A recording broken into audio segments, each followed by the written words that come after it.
Hello, everyone, and welcome to Geeky Geezers. I am your host, Aged Boomer. This is my co-host, PaPa Pacelli. Yeah, hello. How are you this evening? I am doing very well. Better than I have any right to be with the way the world is going. But you know what? Ultimately, a weekend of kind of hanging out with friends online and stuff has done me some good. I'm Yes, doing okay. How about friends yourself? are good. Comedies are a good idea. Just like Absolutely. Birdman and I will be doing the comedy Dirty Harry this Wednesday. I'm kidding. Dirty Harry was basically about how awful the world was in '72 in San Right. Francisco. Okay. But here we are. Welcome everybody. Al, I believe, was first. So Yep. welcome. Have a great show, you geezers. Thanks, Thank you, buddy. Al. We appreciate that. Thank you. You did a Naked Gun. I'm sorry I missed it last night. Was it fun rewatching that? You have to love the beginning of the Naked Gun, right? I love the whole movie. I mean, it really But is. but but especially that beginning when all the enemies of America are all in one room, right? You have There was Fidel Castro and I had Gaddafi, a and Gorbachev was in there. He's like, oh yeah. he was joking, saying most of them like me more than their president. Yeah. It's Yeah, right. And they could redo that scene today, I think. Yeah, we'll oh talk more about that later. But there was somebody in the chat, um someone I wasn't too familiar with, but uh great guy. I was a great group of people the other day, and I realized how young some of our listeners are because the question came across, um is that really OJ Simpson or is that just a gag? no, it's really I OJ know you Simpson. got to understand this was before any of that stuff. That was OJ Simpson. I would argue OJ Simpson, at least before the horror happened, Yeah. was actually one of the was actually a sports to entertainment success story where he Yeah. was in other media, and he showed up in movies in the '70s as well. It's just that he got That known for other that things. situation just derailed his, Oh yeah, whole, yeah, well, probably everything. rightly so. I'm sure. I'm just yeah, rightly so, Well, not like I probably, said but last night though, I'm of the mind that depending on the day you ask me, did he do it? Depends on the day you ask. I might say yes, I might say no. Still I out about that. I just remember there was that horror that they were going to do something on the Fox network where it's like OJ was going to host a thing. If I did it, this is how I would. And I'm like, Yeah. Don't do that, Fox. That was in bad taste. I think they finally, maybe they didn't do it, or maybe they did. I don't remember. I I think maybe don't they actually know because I kind of lost interest in the whole thing. I got to be honest though, that trial, uh, not unlike recent trials with the Rittenhouse and so many Oh others, yeah, have been very interesting to just watch and find out the details as they're presented in court. yeah, And if you go and watch these things with an open mind, without preconceived notions about anything, just what evidence do they present, you realize there's some people in law enforcement that are just messing things up. oh And yeah. it's like, yeah, maybe he was guilty, but you screwed it up so bad, he's gonna walk, You know, you know? I seem to recall. Do you remember the? Have you ever seen the movie Autofocus about the story about Bob Crane, star of Hogan's Heroes? No, I And haven't. about it ends with his murder. And there's a documentary on the disc that goes into the trial of his friend John Carpenter, who many suspect was the one that killed Hmm. him. But the Hmm. trouble was, I agree that one, there was a lot of messing up in the, I guess, scene integrity Yeah. by the authorities. I think there was also not enough evidence to really. I mean, there was a whole host of other things that could have happened. Other people who could have murdered Bob Crane. He probably made a lot of enemies with all the affairs he was having, and and among other that's things. and that's the thing And that when yeah, you're in court, the attorney, if you're accused of murder, they don't need to prove that you didn't do it. They just need to prove that someone else could have, and it is just as plausible, you know. yeah, And if you don't have good, solid evidence that can't be refuted, that person should get off, and yeah. that's It's due beyond it's process. beyond a reasonable doubt. That's what they call Exactly. it. Exactly. And what's that other saying? It doesn't matter what you know, it's what you can prove. Yeah. And if you don't have the proof, Because I'm look, sure many there. of our How politicians many understand that. people have gone to prison because of circumstantial evidence? That's not supposed to happen. Right. It's supposed to be actual evidence. Yeah. And if you don't have it, produce the body. It didn't happen, But that's not what we wanted to No. get off You on didn't a ask me. You tangent didn't ask me what about. I'm But sipping on. You didn't ask me what I'm sipping I on. was getting around to that. What are you sipping on? I am having a Promised Land very berry strawberry milk. Instead of chocolate milk, it's strawberry milk. Ooh, that It's sounds got the good. cows. I don't know. I'm gonna try it. Let's see. I am having a That's pretty virgin. good. I am having a virgin version of what I was drinking last night. It's just Oh. regular squirt. Last night I had a great deal of squirt and vodka. I was calling it a hard squirt, which Big Al said that sounds like a urinary problem. I'm like, it might be, depends. I don't And know if I I've ended ever up if I've ever drinking. had a ha- have if I've ever had a squirt before. Yeah, It's not the I best think known soda. I think it's available to you down there. It might be. There's another YouTuber that I follow that had a live stream, and she mentioned she was drinking squirt, Okay. and she said that it's not that it's more common up in the north.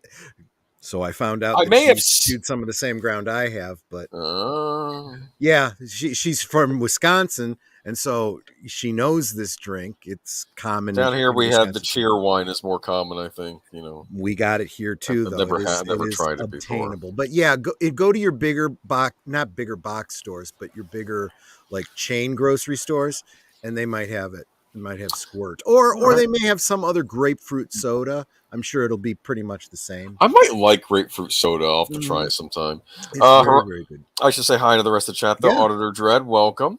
Netters Network, hi, sweetie, thank you. She's doing the blue wrenchy for us. That's good for that. Good.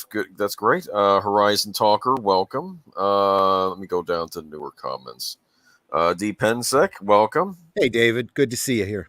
Daniel Harron, awesome people gather for awesome things. Yes, we do. So, David, whereabouts are you? Don't be too specific, obviously, but yeah, we have sometimes we run out of cans, and the 2-liter bottles are easier to find, so that actually doesn't surprise me. But he knows what we're talking about. That's pretty cool. But and we got our first bot of the night. There we go. Sorry, I'm distracted by this by the strawberry. Goodbye. Oh, is it good? Is it good? Not bad. It's different than chocolate milk, obviously, but it's not bad. Oh, okay. So Southeast Ohio. Oh, Ohio. So I hear over there in Ohio land, your governor just decided to put out an edict that liquor stores have to remove all Russian vodka from the shelves. What? Because that's brilliant. Yes. Yep. And hey, buy it up. You can sell it on the black market. Hey, and as soon as I heard that, I said, great. Are you going to do the same thing with Russian oil? Just wondering. Bump. Hold on, I got to mute myself for a sec. Entertain the chat for 2 seconds. Absolute hypocritical, virtue signaling politicians. It drives me up the frickin' wall. I mean, I guess consistency is overrated. I don't know. But yeah, and as soon as I heard that, I told my I better not say her name, my Amazon device to add Stoli vodka to the shopping list. Just because, damn it. And Netter asked me, she says, well, is that supporting Russia? I said, I don't think so. I don't think we actually import Stoli from Russia, do we? So, but maybe, I don't know. You're not allowed to call it vodka anymore. It's potato juice. All right. it's hard potato juice because alcohol. There'll be potato soda soon. Someone will think we need a non-alcoholic version. Call it potato juice. Oive is right. Yes. Anyway, I lived in Michigan for a while, and we got squirt there, but we don't have it consistently here in what's IN? Is that Indiana? Strange. Is Indiana Erie Horizon Talker? That's what I want to ask you. So that's so great. So you can get it in Wisconsin, you can get it in Illinois. It skips over Indiana. I'm not sure about Ohio, and you can get it in Michigan. That is kind of strange. So it does seem kind of spotty. But well, if you really have a hankering for it, let me know. I'll try to get you it's some. like in Florida, we don't have any Taylor ham. You're stuck with pork roll. It's the same thing. Oh, okay. I was like, they call it pork roll in the South. In the Northeast, it's called Taylor ham. You ever have it before? No, I haven't. It's a good substitute for bacon or sausage. Sure. And in fact, by the same token, someone said something about Canadian bacon, and I'm like, it's just thick, salty ham, really. I mean, no, I know it's a completely different cut of meat, but I could totally substitute ham in my sandwich, and it comes out pretty much the same. Yes. I like Big Al's idea. Super Spud Juice. You know what? We should market that. Super Spud Juice. Don't joke. I could imagine it selling. and instead, but it sounds like instead of putting it like big bottles, you put it in cans. Yeah, but the Mr. Potato Head company will sue us. Your mascot is too similar to Mr. Potato Head, and I'll be like, I thought he wasn't Mr. anymore. And that would be like, fine, take me to court over that. And that'll get Super Spud Juice in the newspapers. People will hear about it. They will laugh at Mr. Potato Head, who already has a gender identity problem. People haven't forgotten that, and you better believe the memes will go up about that. But Super Duper Spud Juice. Oh well, man, we've got something. Look, you gotta brand this. Put it on T-shirts. Aged Boomers, Geeky Geezers. Spud Juice, official sponsor of Super Duper Spud Juice. Yeah. Listen, it's great for weight gain. I don't know.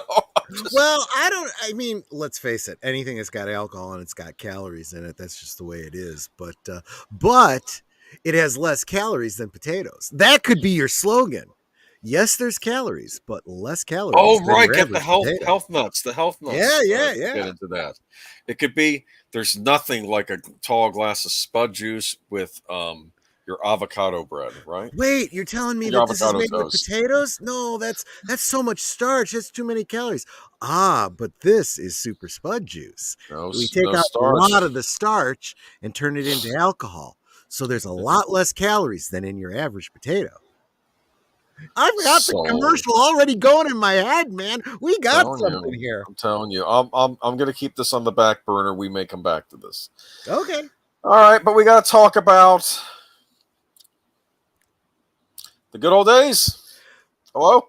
Well, the good old days weren't always good, and tomorrow is probably worse than it seems. Thank you. No, the good old days weren't always good. Should we talk about Care Bears tonight? Do I have to go there? And I know they're going to be Care Bears aficionados in the chat. There. I tried as a lark watching the Care Bears movie, and I'm like, I made it like 5 minutes in. And even the witch was disappointing. Witches can only come in two varieties. Yes, the old crone or the sexy witch. Okay? Yes, I knew you were going to say that, and I was already in agreement with you. And she wasn't either. Just blah. And I'm just blah. No, let's not go there. Anyway, thought we could maybe do a pseudo follow up that also ties into our first story tonight, which is last week we were talking about the Lord of the Rings, but mainly talking about the books. But I thought we might talk about the Rankin Bass Hobbit animated feature film or special. I guess it was a TV special. That's how I experienced was as a TV special. So what you're saying is we're going to talk about the greatest adventure that ever there was. Okay. Now that's sounding like something out of the Wizard of Oz. You said it that way. Yeah. Do you remember? Were you? Did you catch it when it aired for the first time? Am I outing your age now? Hold on. What year did it? 1977 apparently was the air date. Same then year I probably did. Yeah. Wow. I probably did. Mm-hmm. Yeah, That would be about the time. So, well, let's face it, back then, you'd only get things, you wouldn't get it more than once a year. So, yeah, I had to have done. Yeah, I must have seen the premiere of that. something maybe some of you youngins don't understand. This was the days before streaming, even really before cable.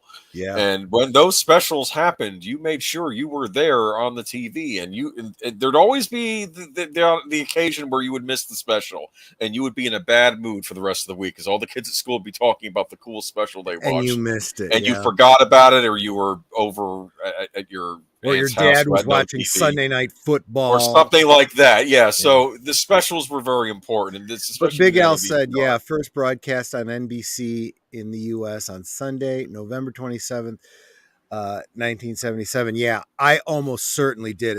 November 27th, that's right smack in the holiday season. You better believe I was watching every damn special there was. So, yeah, I saw it. I do want to read this comment. I'm happy that my Blu-ray extended of Lord of the Rings arrived today, along with the books. As we always say on this channel, Own uh, physical media. yes, Yeah. own physical media. And Chris Gore had a great comment. Actually, if you check out Chris Gore, if you ever Yeah. see him, what's he on? Film Movement. What's the name of his channel? I don't remember. I'm sorry for butchering Yeah. the channel's name, but he did a great little thing on this upcoming Amazon Lord of the Rings series, but worth checking out. And he gives great commentaries basically on how not to handle your fan base and what they're doing wrong. But going back to the Hobbit special, I'm sure back in the day there were people who had trepidations about this TV special. I mean, it's a cartoon. What are they going to make it for kids? And it's going to be on regular television. But I still have fond memories of it. This was my introduction to Middle Earth. Was this special? Not Yeah. so much the books. And I know you're making fun of the Greatest Adventure.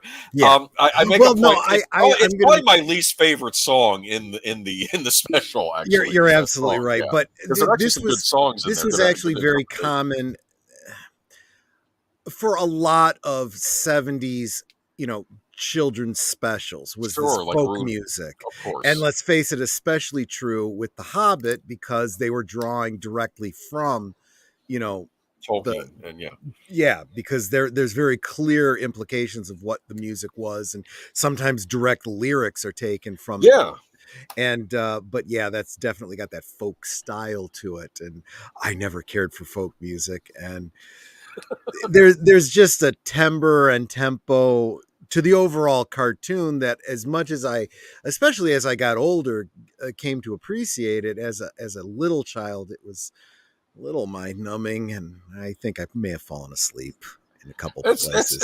It's all right. I was enamored by the special. Though. I think I was a little older when I saw it. They had it. I mean, I think I did remember catching it on regular television, but it became one of those early staples of the Disney Channel because, of course, the vault was in full effect. So the Disney Channel was looking for other things to throw on there, and one of these things they threw on there was the Hobbit movie. And I remember recording it on VHS, and I would watch it over and over again. And it was a common thing. I watched this again. I didn't realize it was actually a television special. I thought it was a theatrical movie when I first watched it. But if you look at the animation is pretty good, especially for a made-for-TV special back in the day. Well, absolutely. Topcraft was Yes. the studio, and they, as you were, I don't know if you said it on air back in the green No, room. I said it back in behind the scenes, but I was saying I learned that many of the members of Topcraft, once that studio shut down, they reformed into Studio Ghibli. Right. So, Exactly. or Ghibli, I should say. But And I always Big Al points out, and I super appreciate this, because I always feel that voice actors are always they're never given their due, in my personal opinion. And Big Al says Orson Bean and John Huston voices were perfect. But Mhm. I also want to point out Paul Frees, who does Bomber, Yep. the troll, and excuse me, Bomber and one of the trolls. Yes. He's in almost every what do you call it? Rankin Rankin Bass Bass. special, like all Yeah. the Christmas specials and whatnot. And And yeah, another yeah. one, the Goblin's singing voice and background voice, Thurl Ravencroft. Oh, Oh, the same one that does the voice for the Grinch. Well, he actually sings "You're a Mean One, Mr. Grinch." I don't think he does the voice of the Grinch, and he was also the voice of Tony the Tiger. They're great. talk about a career. I wish I had that career. Yeah. I mean, that's impressive.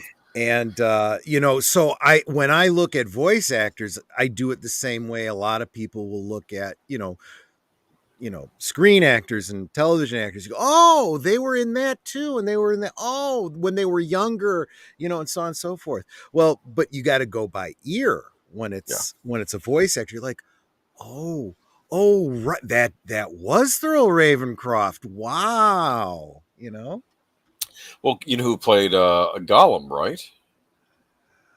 I believe it Um, was Burgess Meredith, right? I'll look at the was cast. Hold it? on.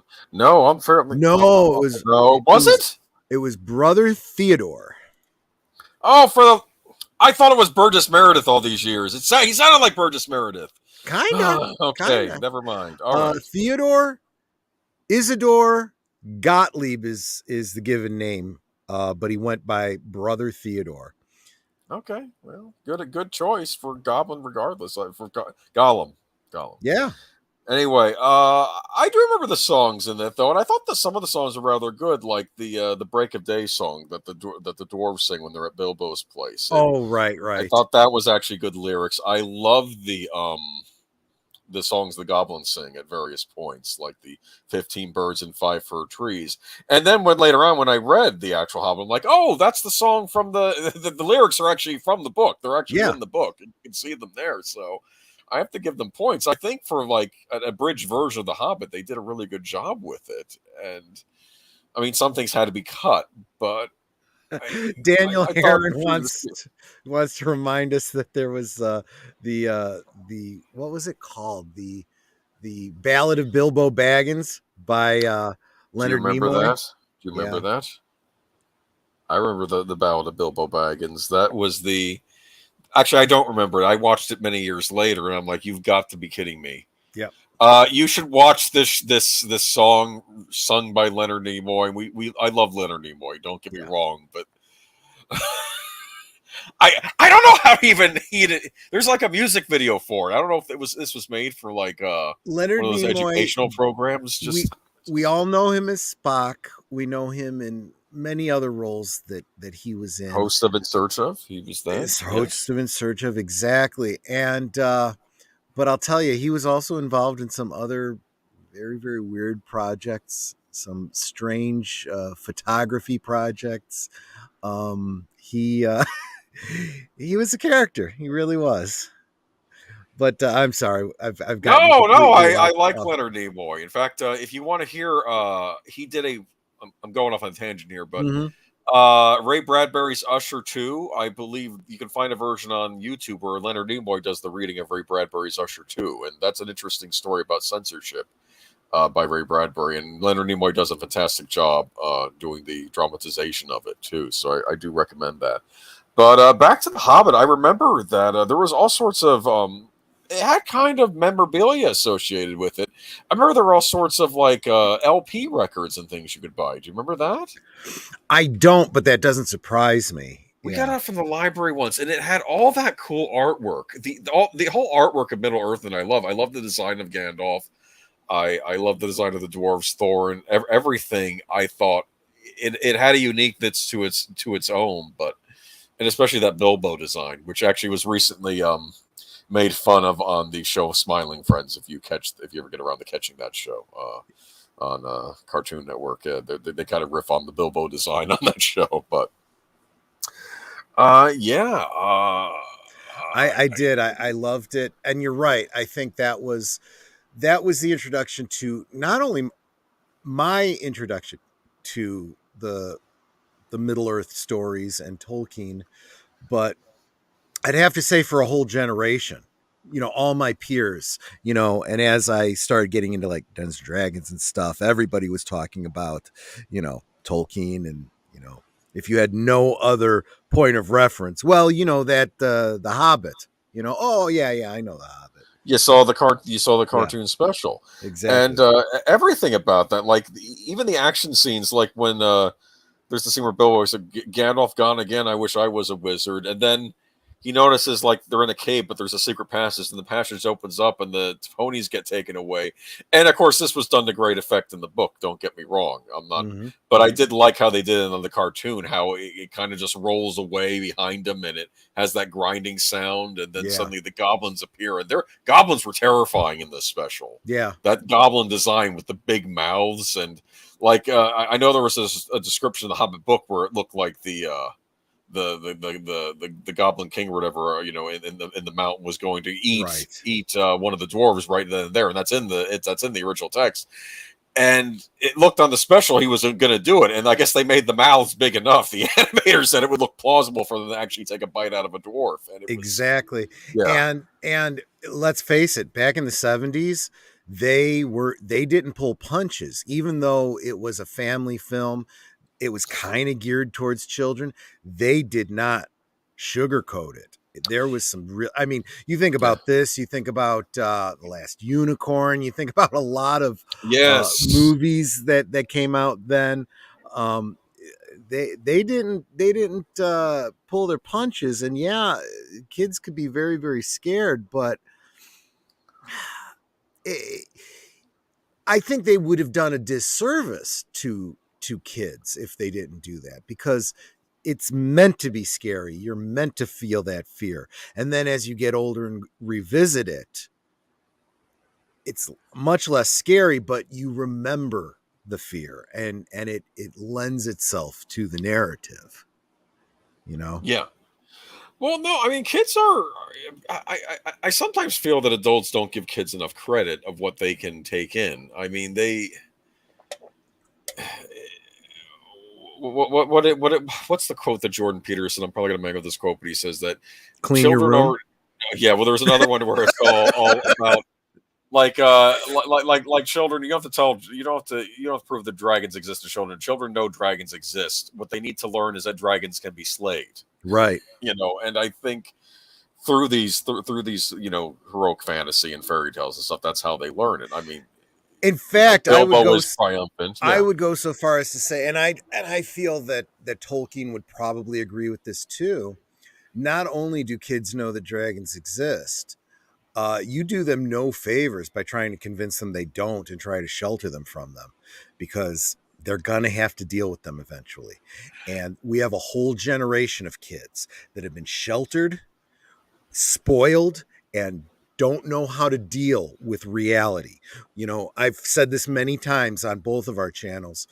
I was brought up, as so were you and so many others that are listening, with the adage, life isn't fair. And it never will be. You do your best, you try to make it that way, but life isn't fair. Deal with it. And I think we have a whole generation that didn't learn that lesson. And now they're Karens, and now they're on Twitter, and they think they're geopolitical experts. We'll talk more about that later on. Oh, But I I'll did want to tell point you. out. Oh, I didn't want to point out Horizon Talker. That was a quote from C.S. Lewis. Jordan Peterson must have taken that quote from C.S. Very, Lewis. So, very likely. yeah. And I'm kind of glad it comes from C.S. Lewis, because that brings it full circle, because Lewis and Tolkien were Good contemporaries, and friends. yeah, Yeah, exactly. Tolkien actually got Lewis to convert to Christianity. I mean, he Yep. was Church of England, but he became, I guess, through that friendship. I did want to bring up, yeah, adults that can't cope with life reality. We'll be getting into that later. Yep. Deep Pensick, trust me. Troy has a slideshow. We might be showing us. Well, not a slideshow, just a Okay, but tweet there's a I'm going to couple of share. But things. yeah. I wanted to, but anyway, just getting back to that Hobbit special, I liked it. Warner Brothers, you need Yep. to do a proper remastering of that special. If you Yes. listen to the version that's out there now, there are sound cues missing from it. Yeah, Sound and is I'm half sorry. the Somebody movie. else did comment on the DVD versus Blu-ray. I'm sorry I missed the comment, but Oh, yeah. let me bring up. I think they were talking about these extended editions. How they're annoyed that the special It's features are Auditor still in Dread. that. He said, agree with David. One minor complaint is the special features come in the DVD format, even though it's The Blu-ray set. I Okay, used I to know own what he DVDs, means. but they're scratched. It means, I think what he means is the DVD features from the old sets are still in standard definition. So, I mean, I'm sure they look okay, but they're not, they didn't fully remaster those in Sure. HD. And And they really should go to that much trouble. And I noticed too, when it's the big studio putting out the Blu-ray, as opposed to like the indie type dealies, like when I buy stuff from Shout Factory or from Synapse, they tend to, when they take old features, they tend to see if they can spruce them up a little bit. Whereas the yeah, big studios, maybe not so much. They'll just, I mean, they'll probably say you should be thankful we're putting those on there at all. whatever. Yeah, And and then then just include DVDs of them instead of them on Blu-ray. and That's as a probably how little they do. related side note, see Auditor Dread, he does own physical media, but then there's the problem of them getting scratched. So maybe I got to amend and say not only own physical media, but just remember when you own something, there's fair use. You have the right to make a copy of that DVD and then watch the copy, and keep that original pristine and, get I've it heard going. libraries have machines that can take a scratched DVD and sometimes clean it and make it good as new. But I've heard, so I've heard. Yeah, you're right about that. These machines I'm are very expensive. They cost thousands upon thousands of dollars. and it might be going a bit far to say good as new, but They're not. they are restorative. They can give you some more life out of an otherwise useless Yes, DVD. So because that's what can definitely happen worth is it can polish them up, but eventually, if even something is cleaned too much, then eventually it's just gonna. Yeah. But that's why I say, you just like you used to do with your albums and your cassettes and so forth, you have every right to make a copy of Hey, that DVD hey, and watch the DVD copy. And then if anything happens to that, well, then you just make a new usable copy of your original. That's called fair use. That's yes, absolutely and legal. I may be getting access at some point if certain technologies become available, which have been announced, having fair use ability to copy my old NES cartridges and my old Oh, Super Nintendo cartridges. And it's legal. I own these things. I'm not ripping off ROMs from the internet. I'm making my own ROMs with a special device, and then putting them on a special cartridge that can contain all the games on one cartridge. That would be very useful to me if I can get wow. That's that really working. cool. It's still in the planning stages. For starters, I have to get the cartridges, which they're not horribly expensive, but they're not cheap either. And this device is not available yet, though they are working on it in Japan, and they're going to open up a worldwide store for it at some point Cool, too. cool. So I'll let you know about that if that ever comes to pass. But Yeah, I'd love to hear about that. That's not really my thing, but the technology, it kind of interests me. Yeah. speaking of not pulling punches with kids, the film that traumatized me most as a kid was An American Tale. Images in that film horrified me. I also love the movie to this day. You know what? Maybe American March should be good Tail. old days. Movies, children's movies that traumatize you and I as kids. What Wait do a you minute, think? American Tail, is that the one with Fievel, the Somewhere mouse. Out There, Yes, James yes, Ingram and yes. That song. Linda Yes, Ronstadt? yes, What was yes. scary about that? I don't I don't although I think know. I was maybe a little older by the time I that think one I was came older out. by the time that came out. I mean, we had enough freaky stuff. We had the Dark One of my Crystal. favorites that was, I think it might have been the same animation studio. Wasn't that Don Bluth? I think so. Yes. So same studio did years earlier, um, The Secret of Nim. I Wow. loved You that know one. what? Hold that thought. Maybe next week we'll do Secret of Nim. What do you think? You Good old got it, my days. friend. Okay, we'll do that. That's one I Oh, need to you know give a what? watch Maybe to. maybe I'll even do a rewatch of it on Friday. Hey, you want to do that instead? Yeah, or we could do it in a junction. Yeah. Okay. Cool. Okay, so there's my announcement this Friday. The show will be I'm Secret of still Nim gonna get rewatch. liquored up. Don't think I won't. I might get liquored up too. We'll see. Oh yeah, this will be fun. Oh My man. designated driver is getting drunk too. I guess Netter's gonna be the Is designated it driver that night. wrong to have the hots for a mouse? I'm sorry. I'm kidding. Mrs. Frisbee. Oh, Mrs. Frisbee. absolutely. Yeah, that could Woo! that could be your gateway to furrydom. Let's But not let's not go there. but Anyways, no, yeah, we'll save it for Friday. So Friday we'll do a rewatch on my channel, and then we'll I talk a like little that bit idea. about it for the good old days next week. Yeah, check out our commentary on Demolition Man if you haven't seen it already. That was a fun Okay, so watch. Horizon Talker is a little bit younger than he saw it when he was 4 or 5. Um, the ocean that wrecks. Oh, I guess that would have been kind of intense. Like I said, yeah, I was just a little older, and it just depends on how old you are I when you think see so. some of these. It I just think hits you so. differently.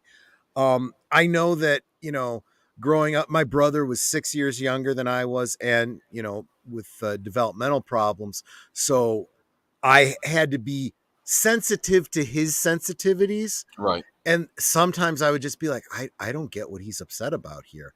But it's everybody's got, whatever it is. And I'll be honest with you, there's some things that hit me just the wrong way at the wrong time. And there was nothing off about them, but it just hit me wrong and creeps me out. So, Gotcha. but All right. that'll bring us right into our first article for the Warner night. Brothers flexes Lord of the Rings muscle amid conflict over film rights. This was one of the most interesting stories of the week. Yeah, In fact, I don't I even think agree with I you. probably buried the lead on this, but this is very interesting. Let me go ahead and read from this article from Variety. Warner Brothers has asserted that it still rules Middle Earth when it comes to film rights to Lord of the Rings. The studio has publicly stated its control over film adaptations of J.R. Tolkien's classic fantasy trilogy, among rumblings in the industry that a clutch of Lord of the Rings and The Hobbit rights are being shopped by longtime owner the Saul Zaentz Company. I'm saying that right. The Zentz Company and Warner Brothers are in the middle of private mediation process to help settle their differences about whether the studio has met its obligation to hold on to the license, according to multiple sources close to the situation. Warner Brothers New Line Cinema took Lord of the Rings to new heights with the success of its Oscar-winning trilogy, directed by Peter Jackson. The Lord Mm-hmm. of the Rings, The Fellowship of the Ring, Two Towers, and Return of the King. New Line Cinema has maintained the theatrical film rights, both live action and animated, for over 2 decades now. A Warner Brothers spokeswoman told Variety, "We are currently in production on our anime film, The Lord of the Rings, The War of Rohirrim." If I'm saying that right, and look forward to bringing audiences back to Middle Earth. I'm sorry. I think it's Rohirrim, but I may be wrong. Rohirrim, I think so. Rohirrim. Why is it an N when there's an M? Rohirrim, Rohirrim. Okay, yeah, that Rohirrim. might be it, right? Yeah. Rohirrim. I'd like a harem. I'm sorry, wait. Oh, jeez. Representatives for Zen's company have quietly held pitch What was it you meetings. were sipping on again? Nothing. It's not blue milk. It was strawberry. Oh, Anyway, okay. representatives for Zent's company have quietly held pitch meetings in recent weeks to sell the portfolio of Tolkien rights that producer Saul Zaentz acquired in the late 1970s. It's no secret that Warner Brothers and Zent's company have had acquisition discussions over the last decade or so, but they've never gotten close to a deal. Mm-hmm. Confused enough yet. Okay, the Zen Company holdings encompass rights to exploit Lord of the Rings and the Hobbit properties in movies, video games, merchandising, live events, and theme parks. It also includes limited matching rights about the Tolkien estate decide to make movies or other content based on two compilations of Tolkien writings that were published after his death in 1973, the Silmarillion and the Unfinished Tales of Numenor and Middle-earth. A representative of the Zentz company declined to comment. Of course they did. Mm-hmm. So what do we think so far? Who owns what and where? This is what I want to know. For instance, The Hobbit. Wasn't there a big thing about MGM having the rights to that for many years, and that's what was holding up New Line from trying to get their a Hobbit movie Yeah, made? I think so. And then they were going to try to work with MGM, like maybe co-produce it. I think that was a And thing. honestly, there is at least a small thread related to our good old days, talking about the cartoons. There was, we didn't actually get into it, but not only was there the Hobbit cartoon, but Yeah, then Bakshi did the Lord of the Lord Rings of the Rings, right? feature Exactly. film, which was Exactly. like 1.5, which was supposed to encompass the full Fellowship and half of Two Towers. I believe that's what they were going Yeah, and for. then eventually we got Return of the King, which was kind of a capstone, and But it's not really related to the Batchkey version. In right. fact, if you watch the Return of the King movie, I didn't want to do a segment on that, but I I did make a point. If you have criticisms about it, the fact that certain characters aren't there, like I don't think Legolas and Gimli are there. I think how you should look at it as there's a bard singing the song when they're at the dinner table about the One Ring, and I think you should take it as this is the bard's version of events being sung, and that's what you're Yeah. seeing, Yeah, rather than looking at it as a straight adaptation of Tolkien's that's a great Tolkien's point. work. And Yeah, but my point is, we're yeah. talking. I think we're talking about three different studios there, right? Yes. Well, no, I think the Return of the King was done by the same people that did the Hobbit animated, the Rankin Bass I think people, you're right. I and think you're Brett right. Batchke Okay. had a different thing, and I don't know if he, I think, did he lose the rights to do the Return of the King because the That's studio, just whatever it. This studio, is where I this have kind of no idea. convolutedness kind of Also, starts. no, Return of the King. Wait, think about it. Return of the King was television, not Yes. theatrical. Didn't So think there you about go. that. You have different studios, you have Yes. different mediums, whether it's cinema or television. These are distinct things in contrast. This is the kind of thing that we talk about when we talk about, for example, we talk about Disney trying to pull together all the Marvel rights. Even though they own Marvel now, the different rights are still out there through licensing, and trying to get them back is it's like trying to untangle the Gordian knot. And I don't think there's, I mean, of all the people out there that are really doing the research, I think Midnight's Edge is really doing the best work when they try to pull apart rights issues. They've done some great ones for like Yes. He-Man and stuff like that, Star Trek and all the J.J. Abrams stuff. But I don't think they've done one for Tolkien yet, and I would love it if they did, because this is every bit as complicated as that. Yeah. So unfortunately, that's my long-winded way of saying I don't have the answers to your questions, Boomer, but I don't know anyone who does. These are very, very complicated issues when you start Plus, talking about rights. stuff's being discussed behind the scenes too, like you notice Exactly. as and but this is my theory of what's going on. Do not take this as verbatim. I'm taking this But I based do off of think your this theory is sound. Go for it. this article, and I'm taking this based off of this article and something Other else. things we've read about Other the things other we've side. read. Yeah. Warner Brothers. Okay, so Warner Brothers has had a long-term license for on Lord of the Rings and The Hobbit since the late 1990s, which I thought was odd because I thought they didn't have The Hobbit because MGM had it. Maybe they got it back. I don't know.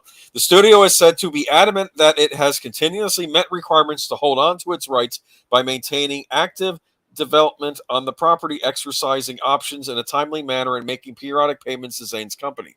So this is making me wonder that they have to meet certain requirements, or they lose that, or somebody else can get the Yeah. rights to make movies off of Lord of the Rings. And I know you're thinking, does that mean it goes to Amazon? Possibly. Amazon does have a movie studio division, Amazon Studios, but that's not the same as their television streaming, which is the Prime area. That's a very good point. This And is this I'd say, if I was going to draw a possible illustrative parallel, I would say this is not too dissimilar to Sony with Spider-Man, right? If they sat on Spider-Man and did nothing with him, made no movies or whatever, the rights yeah. would eventually revert back to Marvel Studios, To Disney, Disney. right? This is why Sony, they'll do the Tom Holland movies. Then they also have animated features. They do. Bingo. They have the That's Venom verse. So that's what I was getting at. But after having done the Tom Holland films, and they were, you know, proving to be diminishing returns, at least as far as box office goes. I've always maintained that wait a they. minute, not Tom Holland. You meant Andrew Garfield. I'm sorry, yeah, Andrew Yeah, Garfield. yeah, My okay, apologies. yeah. Because okay, After Andrew Garfield, they were having diminishing returns in the box office, not in marketing. They were still doing just fine as far as marketing goes. Spider-Man has never had a problem selling action figures. But be that as it may, they were having struggles keeping their franchise alive. And since obviously fans are going, well, why isn't Spider-Man involved in all this, Thanos stuff? That's when they started working with Disney, and honestly, that's a very, very interesting twist. You don't normally see two studios work together on a property when they should have certain animosities going on there. And I'm sure that's in play too. But here, you don't have that. You have one studio waiting and salivating for another studio to possibly give it up or sell it For all I or know, Sony's waiting in the default on it. wings, wanting to pick this up, or Universal. You never know, right? I'll I tell mean, you this what, is Sony right now is positioned to go, let's see what we can pick up and make awesome. That's been their motif for the past couple of years now. They're starting to really pull themselves up by the bootstraps and showing the big boys how it should be done. well. We're going to get into that in a little bit too. I don't want to hear any more of this. Oh, it's doing well for a pandemic. No, that's a bunch of BS. Yeah. Let's Now, move on. and see, you're not the only one saying that, Boomer. It's the investors that are saying that too. They're going, screw that. Either you're doing well or you're not doing well. I don't want your excuses. We need to make money. Yeah. What's that So line from Goodfellas? F you, pay me. So this is interesting. So let's say this Amazon series is a huge hit and everybody loves it. That's not happening, but let's say it was, and Amazon wanted to make a theatrical feature based in that series universe. I don't think they can do it. I don't think they can make a theatrical movie version of it and put it in theaters, or even make a movie version for their streaming service. It has to be television format, correct? Right. Series. I think you're right. Well, it could probably be a special. No, you're right. They could do it as something exclusive on the street. This is so confusing. Okay, but let me get back to Warner Brothers. As if to buttress that point, Warner Brothers earlier this week released key details of its plan for an anime Lord of the Rings movie from New Line and Warner Brothers Animation that is now dated for release April 12th, 2024. The specifics of the license agreement between Warner Brothers and Zen's company are not known, but such details often involve producers conducting a certain level of development and production activity by predetermined dates, among other clauses. On February 13th, Warner Brothers released the first production image for The Lord of the Rings, The War of the Rohirrim. Okay. Rohan, yeah. Uh, And real quick to interrupt you because this is sure. directly applicable. Auditor Dread says, was it Auditor Dread who said it? Was it Pensick? No, it was David said, didn't Warner Brothers get the rights for MGM titles with the purchase of Turner? Hold on to that question because we've got 3 more articles directly about Okay. Warner Brothers. We will Yes. probably be covering that a little bit more. No, Okay? it wasn't them. It was Amazon. Yep. They're the ones that got the MGM back catalog. Yep. Oh, but not But James good Bond. But question. let's not talk. Anyway, the project. Okay, but anyway, this project has a strong Lord of the Rings pedigree with Philippa Boyens, who was part of the Oscar-winning screenwriting team for the Lord of the Rings and the Hobbit trilogies, serving as an executive producer. Phoebe Giddens, Boyens' daughter and writing partner, Artie. Papa Georgiou are penning the screenplay based on a script from Jeffrey Addis and Will Matthews. The Lord of the Rings world will expand this fall when Amazon unveils its much anticipated TV series, The Lord of the Rings: Rings of Power.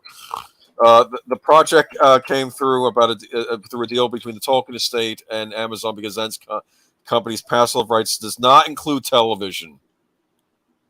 Oh, so There you Zentz go. has nothing to do with this television series. Okay, New Mm-hmm. Line is also on board as producer of the series, which makes me think that New Line is on there because of some sort of. I'm wondering if it's some sort of rights issue that their name has to be attached. I'm not getting the impression New Line likes this at all. The film rights to Lord of the Rings are the crown jewels in Zen's company profile and are the big lure for any deal with a rival studio or intellectual property focused entity. The portfolio being shopped at present also includes the receivables from Zen's company, significant share profits for the trilogy across $3 billion. Blah blah blah. Okay, but basically, what I want to say here is this. I think that this Lord of the Rings animated feature, that's the quote unquote anime, it's being done by Japanese animators, though the script is being done by people who'd worked on the New Line series of films, correct? Right. I originally thought this was just going to be some fluffy thing. They were going to put it on. They were going to make it a made for DVD item, and it still might have been good. Don't get me wrong.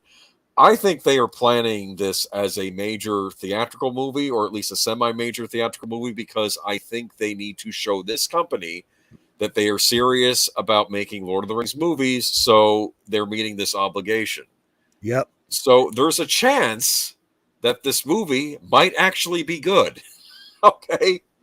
It might actually be what we're looking for as an answer, as an antidote to this Amazon series monstrosity.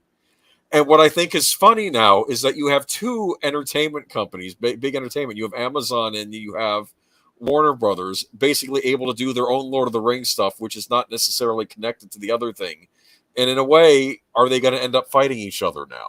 Well, here's I mean, I'm gonna say, okay, so first, I'm going to say you're absolutely right. This has nothing to do with what Amazon's doing, because what Amazon's doing has nothing to do with Tolkien. Okay. The well, yeah, only there's thing that. they have the rights to, as far as Tolkien, is the appendices. That's it. They don't have the Uh, Silmarillion. They don't have the unfinished tales. They don't have any of that. well, the only thing that hasn't been made before, I think that they have the rights to, is the appendices, because I think they do have the rights to do their own versions of The Hobbit and the Lord of the Rings trilogy. Correct? If I was reading an article from last week correctly, they just don't have the rights to The the end. I point guess that is, stuff is being, yeah, the point is they have the rights to do their own thing. In other yes. words, it is being soundly rejected by Tolkien fans. And there is not enough people that are going to support this. Oh my goodness. This goes beyond the Trek and Star Wars kind of thing. This is not dividing a fan base. The fan base is 100% united Yeah. against this thing. And I think the fan base will be equally united if someone else is putting out something that really is true to Tolkien. Let me see. He's referring to an older acquisition of Turner, I believe. Yeah, that's true. Warner Brothers did end up with Gone the Wind, even though it was an MGM movie originally. And so, yeah, maybe they did acquire some of that. Maybe they did finally acquire See, and the that's Hobbit. that's Yeah. kind of what I was talking about, David. There's two. I don't have any direct insight into this, and these are very complicated things. Without knowing very specific, we can't even answer that question. But it's a good question. We'll just have to kind of wait and Did I ever see. tell you the weird early days of DVD when they came out and I saw that MGM was putting out Wizard of Oz and I believe Warner Brothers was putting out Gone with the Wind, or was it the opposite? And I was like, doesn't one own the other and the other own the other? Blah, blah, blah. I don't want to think about this anymore. Point is that It does kind of I, hurt your I'm head after a while. I'm just waiting for Lionsgate to announce their adaptation of the Silmarillion that they bought the rights to in movie. I I'm just wish joking. someone This would. is funny, isn't it? I would Are those love to so up for see. grabs for anyone I to would take? love to see a good faith attempt at something as complicated as the Silmarillion. That would be interesting. Oh, it'd be funny if it'd be Apple TV. They'll buy the rights to the Silmarillion, and then you'll have their Lord of the Rings series versus Well, Amazon's. Just we're going to be talking about Apple TV in a little bit too. So, okay, we are okay. I don't isn't know. that under the I don't Warner know. Brothers article It that's might coming up? be. Let's move on to other Yeah. things. Point is that keep your fingers crossed. There is a possibility that this anime film could be good.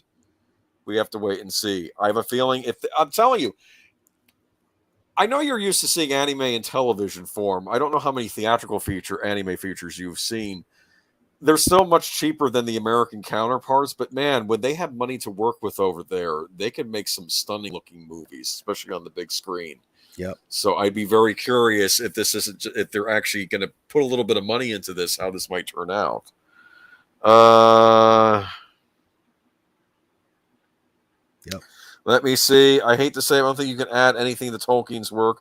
The world building is too in depth, too dependent on Tolkien's linguistics and view of myth to hand off to someone else. Oh no, I'm completely in agreement there. I mean, I don't know what this theatrical feature is going to be. I think it is taken from one of the stories, one of the appendices. But if it's a 90-minute movie versus a five season show with 10 episodes, we'll see.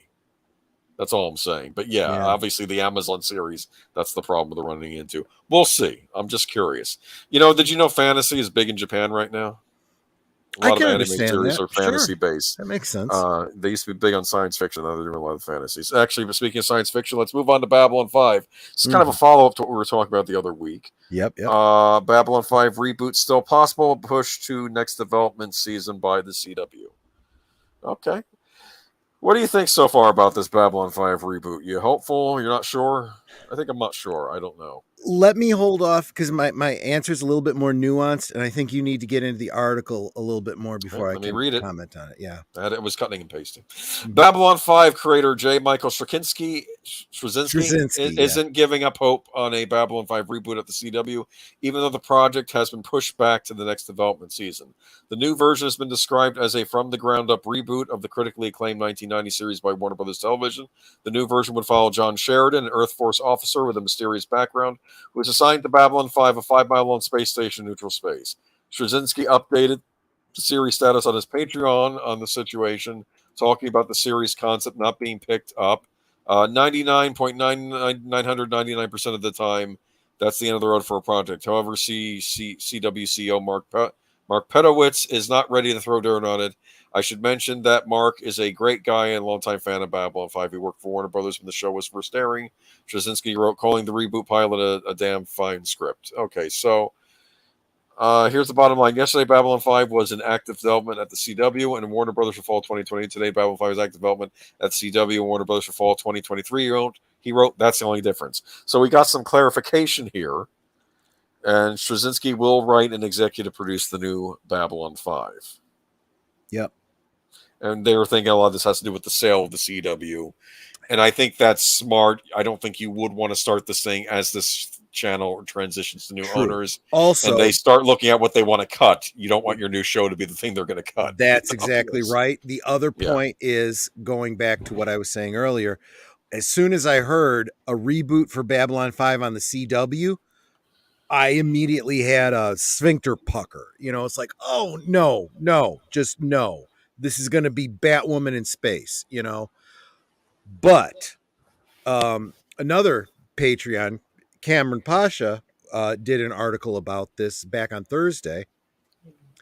And his take on it is how this is a good thing for not only the reasons that you mentioned, but this it's very clear that as this deal goes through, David Zaslav is over there doing what we've been saying for a while that Bob Chapek's doing over at Disney.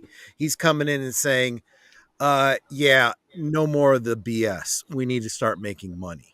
So in other words, you got to start putting out good content, not your pet projects and pontifications. Yes. So that is an encouraging thing. Now I haven't seen it happen yet, but that does seem to be the call to order, and it does imply that whatever CW is going to morph into is not going to be the CW that we have come to despise over the past decade or so. So yeah, this Well, might bode well. Uh, I will say this as a Babylon 5 fan though, all of these other studio related things aside, as a real fan of Babylon 5, my first thought was, why do we need a reboot? Okay. And I have heard nothing from anybody involved that is, giving me a sufficient answer. What I am hoping to hear, what would be the answer that I would get on board with, would be if Straczynski came out and said, look, when I did Babylon 5 originally, I had a plan that went completely sideways. Turned out good, and I worked with what came, but because of talent issues and having to change personnel budgetary midstream, constraints, other things. budgetary Yeah. studio issues. I mean, that whole, canceled and then re-upped and then having to rejigger his story and everything. That changed things in a big, big way.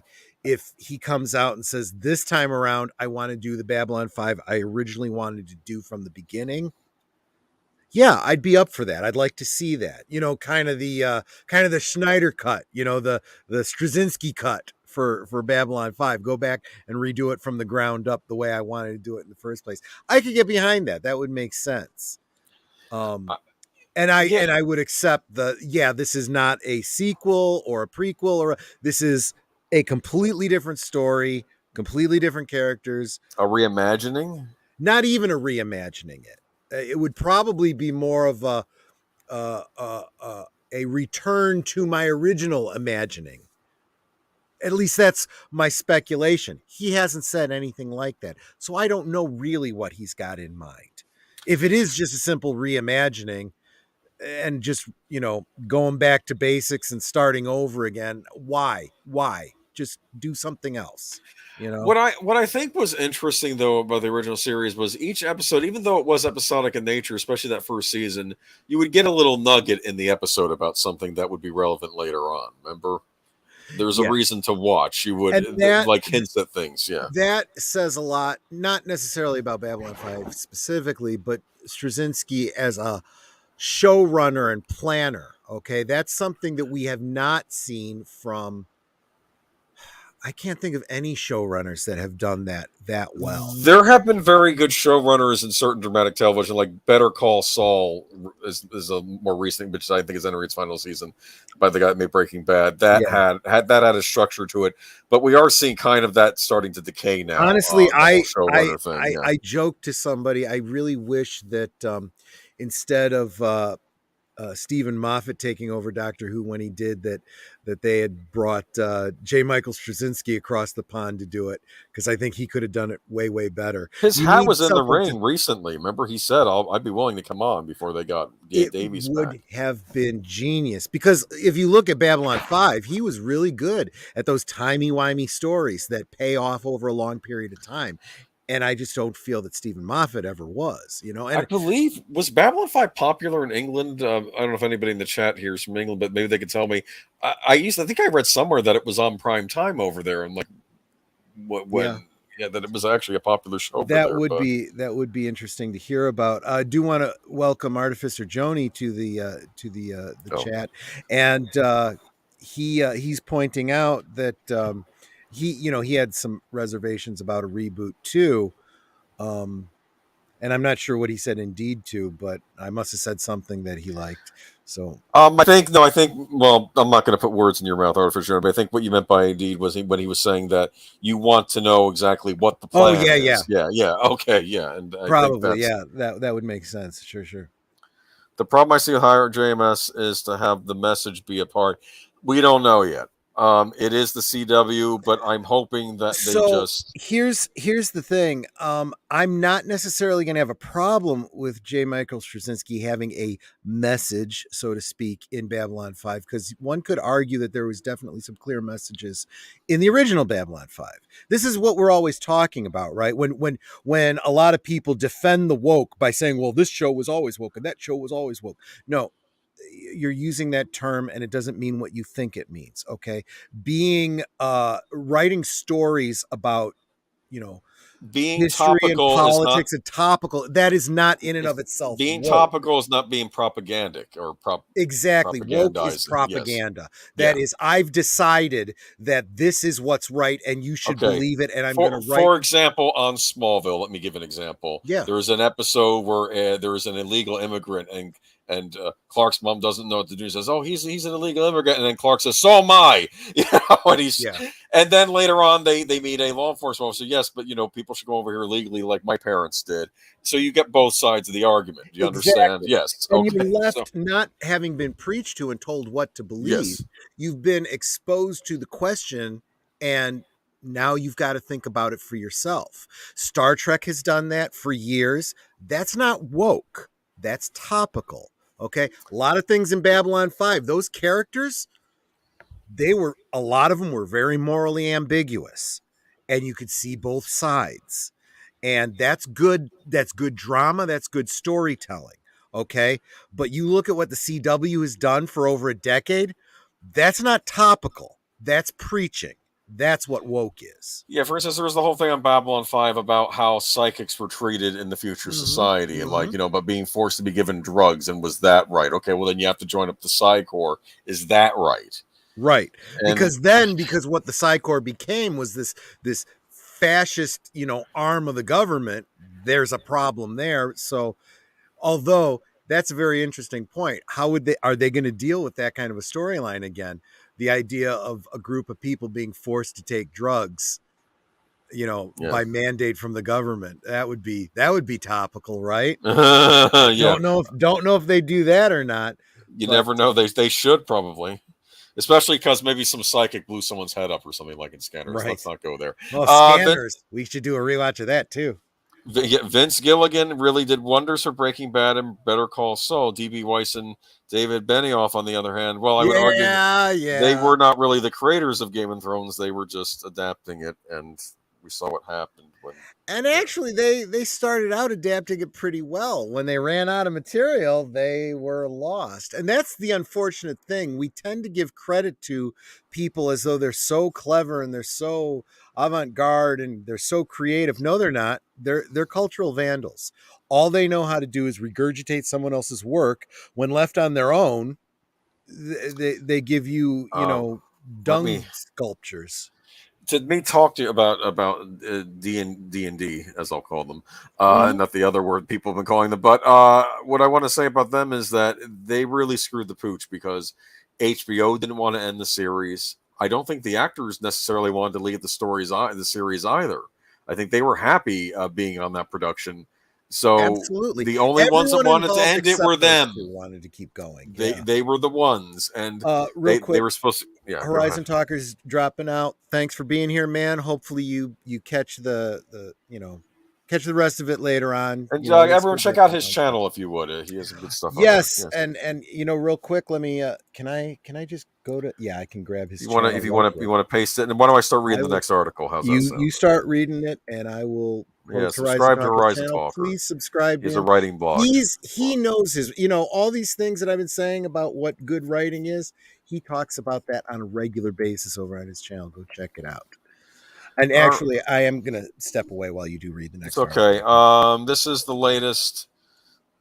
Warner Brothers Discovery won't try to win the spending war in streaming. Okay, so the big Discovery Warner Brothers merge has apparently happened.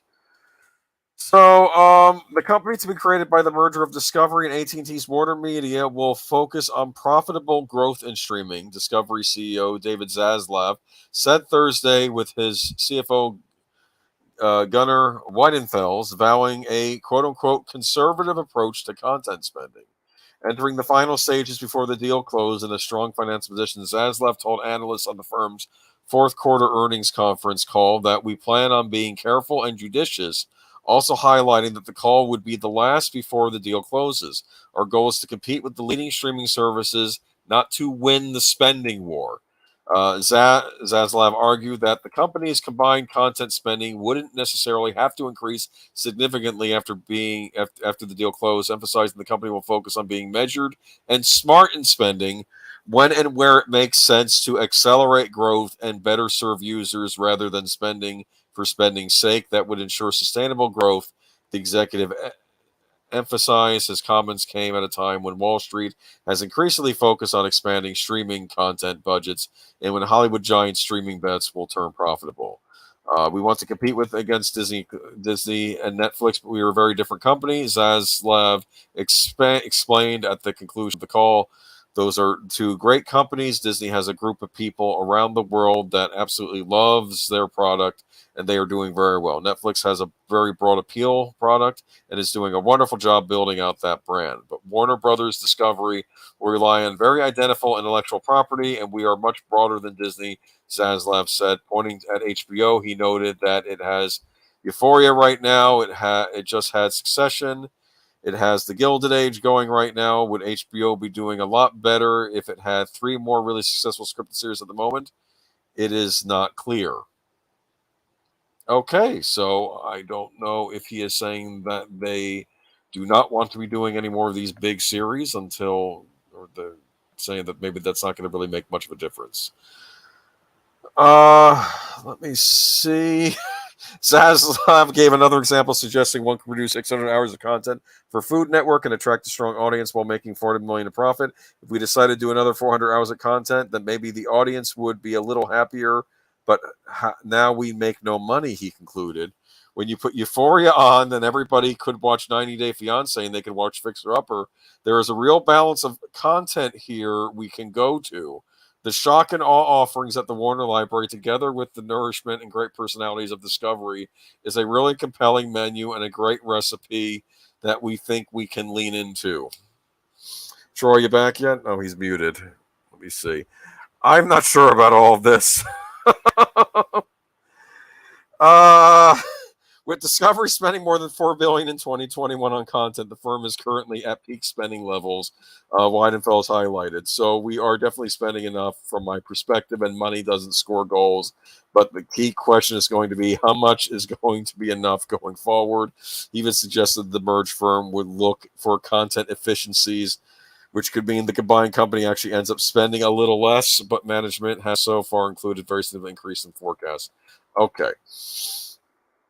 Um, Sorry about okay, that. it's all right. I'm reading this. He's asking for you. Where are you at, Troy?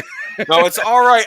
I'm reading this, and I Uh-huh. know maybe you think this is a positive turn, Uh-huh. but you know what this sounds like to me? What's that? Sounds like to me the purse strings are going to get tightened over at WarnerMedia. Yeah, That's what this is looking like. and that's a good thing. That is a very good I thing. don't know.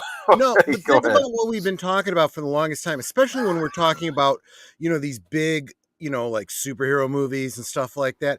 They overspend like crazy. And then you look at them and I mean, look at the Snyder films. Even the Snyder cut, which they threw more money into. Okay? They're these effects heavy things that aren't that good. The effects are not that great. And it's like, where did all that money go? And we've always talked about how some of the best films were the ones that had to work with limited budgets, right? You think about, heck, even Jaws, right? They had a limited budget there. The special effects didn't work. They had to cut things. They still went over budget, but Mm, but Star Wars, the original Star Wars, they didn't have the kind of budget that modern films do now. they didn't have the kind of budget that Star Trek: The Motion Picture had. That had a Right. very high budget for the time. Let me go ahead and read this next paragraph, though. He also suggests that the merged firm would have the most attractive content in the business, including DC Comics, Looney Tunes, HBO, Oprah Winfrey, the Gayness, Discovery, CNN, and sports at Eurosport. Does that mean soccer? The companies with the most appealing and complete content offerings will win the streaming age, he argued. So Warner Brothers Discovery will benefit from its broad menu of content to super serve every demographic and every family member. Zaslav also said that we have a content library as big as Netflix's, and concluded his comments on the appeal of the merged content offerings for consumers by asking who would ever want to leave. um, it's interesting. I do have my sister. I for my sister, of course, because she subscribes to it. I do have access to Discovery Plus, which is, I assume, is going to merge with HBO Max. Is that what it's I sounding like think to so. you? It So sounds they'll like that to become me, one and the yes. same. And are you going to have this big selection of like 90 Day Fiance or some of these true crime, My Life as a Serial Killer shows, and then I guess what home shows, all those home renovation shows, and then you'll Well, have they're Game gonna of have Thrones prequel they're and Harley they're Quinn gonna animated cartoon or something, they're gonna and it's have just a very diverse portfolio of content, and it sounds to me like they're gonna do what I've been saying all along that Disney should have been doing: put it all out there, make your product as valuable as possible. here's what's interesting. I've argued this that with Hulu and ESPN, and I think they even have National Geographic. If they were to combine all those into a single service, as opposed to you buying all of it piecemeal or buying it as a package, would they seem a lot more impressive and on par with something like a Netflix or even this? Exactly. But they treat these as separate entities where it looks like they want to combine everything else. Are they still going to call it HBO Max or are they going to call it something else? It depends on what they feel the value of the brand is. Does the name HBO mean anything anymore in the post cable era? Maybe I'll not. it was only a few years ago. HBO was the king because of Game of Thrones. Uh, Game of Thrones helped them out immensely. That was the must see TV show of the last decade, and of course it petered out at the end. But up until then, it was people were Sure. glued to their But sets for what is the that old show. Hollywood adage? I don't care what you did for me 2 years ago. What have you done for me lately? Well, they're doing a Game of Thrones prequel series, which I Exactly. suspect if They that thing shot them. doesn't, They shot themselves in the foot with Game of Thrones. That was a huge black eye to them. I'm going to be And very now they're going to follow it up with a prequel that nobody wants because Matt they're Smith's going to be on in it. a hole. Anyway, what I'm wondering about this Game of Thrones prequel series, if this does not do good enough ratings for Discovery, are they just going to cut it off at the knees? Very likely. Very likely. It's Because at I this think a show like Euphoria that takes place in the modern day, that's not as much money, right? exactly. Gilded Age, that's a period piece. That's If New you York are if 1800s. you are if you are demanding a high budget, you have to produce. And this ties back to what I was talking about that Cameron said on his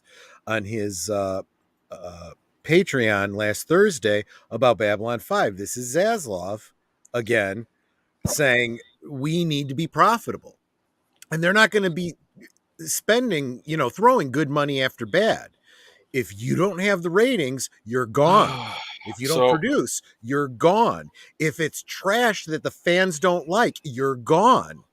So if what you want to get your message out, if you want to do your preachification, you better entertain too, and people better be clamoring for it hand over fist, or you're gone. So, Zaslav, what are they in charge of exactly? Are they in charge of all these various network streaming platforms like HBO Max, but they're not in control of the CW because that's being sold to somebody else? Is that right? Yeah, that's not clear to me. That I don't know. I have no idea who's running what here. Do they have any say over Warner Brothers Motion Pictures, or is that a completely separate entity? Is the motion picture division trying to unload their streaming service because it was probably turning into a disaster with that day and date crap that they were doing last year, and now and also the fact that some of their shows have not been big hits. I haven't seen. I know there's an HBO Max exclusive science fiction series. I haven't watched it. I know that Westworld kind of petered out. People were very excited for that show the first couple seasons, but I heard season 3 was not as well received. I don't know. And yes, in answer to your question, Zaslav does oversee things like the superhero movies and stuff like that. So, in So they're fact, overseeing the Lord of the Rings anime film. yeah. Yeah, I don't know who's running anything because if the merge happens, have everything we've just been talking about with the Lord of the Rings and everything else, is that going to now change if Zaslav's running things and they say, So here's the something, prediction. we're not going to put any more money in Lord of the Rings, they can get the rights back, sell it to somebody else. I don't know what's even going to happen So now. here's the prediction. Watch for Aquaman. This is again. It's just a prediction. I may be wrong, and it's not based on anything. Watch for Aquaman 2 to get postponed again. Dude. Yep. And because I they have to sort out, pirate guy and turd woman. I have no idea why this is that complicated. They could have just recast Mira. I'm sure there are plenty of women that would have been. They could have gotten Amelia Clark because she's already worked with Jason Momoa on Game of Thrones. They could have cast her. Well, I would say that if this comes down to not listening to fans, listening to Twitter, and probably some things involving contracts that we don't know about. But there eventually comes a point where someone has to say that this is the kind of situation where it's cost effective to buy somebody out of their contract and recast than completely So destroy the Turd whole Woman was project. signed on for maybe 3 Aquaman movies, or maybe 3, and then perhaps they're like, well, we don't have to use her that much in the sequel, and then suddenly there's problems on set. Yep. And I know. Okay, so this should be interesting. Okay. Discovery hit 22 million streaming subscribers at the end of the year. This is just a follow up. Now, this is just their own streaming service. This is Discovery Right. Plus, which is, like Ghost Hunters and stuff like that, right? Right. You ever watch that Ghost Hunter show? I have. Yes. Do you think it's BS? Do you think it's It's some clearly BS? BS. I mean, I've seen some episodes where it was very clear what just happened and how staged it was. It was as poorly choreographed as the footage of Rey and her lightsaber at the Disney cruise thing. Yeah. Discovery said it ended the fourth quarter with 22 million DTC subscribers, up from 20 million from quarter three. The bulk of subs are from Discovery Plus, and I think they would probably argue that's a win because they're spending a lot less on their content than, let's say, Warner Brothers is or WarnerMedia is on theirs, because they do a lot of that reality TV stuff, right? So Yeah, I don't know. I'm thinking they're cutting budgets on shows. They're going to be cutting shows altogether. I'm thinking this Game of Thrones prequel series is in trouble with after this merger. Oh, this was exactly what I was getting at. The fans don't want it. They're done with Game of Thrones. And the only reason it even exists is because there's momentum in projects like this. They get greenlit 3 years earlier, and it becomes the in for a penny, in for a pound thing. Just like we were talking about with the turd woman, you know, you have the same thing with a project. Well, we've put a bunch of resources into this already. Do we cut our losses, or do we throw good money after bad? And they have to do a cost analysis on something like that. Discovery shareholders are set to vote on the merger to create a new Warner Brothers Discovery at a special virtual meeting March 11th. Then it's just the mechanics of AT&T spinning off WarnerMedia. AT&T shareholders will receive about 1/4 of a share in the new Warner Brothers for every AT&T share in hand. So a holder of 4 shares of AT&T, for example, would end up with 1 share of Warner Brothers Discovery. What? Wait a minute. Okay. AT&T stockholders as a group will end up owning 71% of the new company. Discovery shareholders the rest. The stock is down in pre-market trade, but it's day when the market is talking ahead of the open after Russian invasion of Ukraine last night. Mm-hmm. Yes. Okay. Am I going to Yeah. be allowed to say that word long on YouTube, Susan? What are we allowed to talk about? Oh, who knows? Who knows? All right, so it looks I mean, like as far as I know, we've hit some pretty heavy duty things, and I don't think any of your videos have been like nixed or anything, have no. they? No. One got into trouble. The Happy Halloween on the movie rewatch. So this can never be monetized because that's on there, because apparently that song is copyrighted. Okay, well that's They fine. actually found that. I have one video Was I that just singing it now? That was probably a mistake. yeah. Go ahead. There was one video that I did that used Star Wars music because I was doing something for the holiday special, and it was like, well, I Ridiculous. don't care because I'm not monetized anyway. You can claim it if you want. That's fine. Gotcha. You know. Sony chief. Okay, so here's what I want to say. We're going to see some interesting things coming out of this merger in the next few weeks. I don't know. uh, Meet the new boss. Maybe not the same as the old boss, but maybe also. Look, I don't know. You think this is good? We'll see. We'll see. how could it be worse? I mean, honestly, think about the CW. Okay, think about Well, where that's a Warner Brothers disaster. have been. Yeah, think about Warner Brothers overall. Yeah. They've been up to their eyes in muck, and someone needs to get in there and start cleaning this You up. know what I find funny? Because I was going to say, well, Dune was good, and I'm thinking, well, Dune was actually not strictly Warner Brothers. That was that other studio. Right, and in fact, You know. it's kind of in spite of Warner Brothers and their day and date release on it. You know, Okay. it did better than it had any business doing. Considering how it was marketed. So I don't think you're going to be seeing that kind of stuff going forward. And I think, you know, this is too complicated a thing to, because I've been guilty of doing this myself. Day and date, you shouldn't do it. You should release it in the theater and then release it on your streaming service and then release it in physical media and never leave money on the table. Yes, that is true for something like Dune or, I don't know, Star Wars or Marvel films or whatever. But honestly, there are some things that maybe day and date does make sense.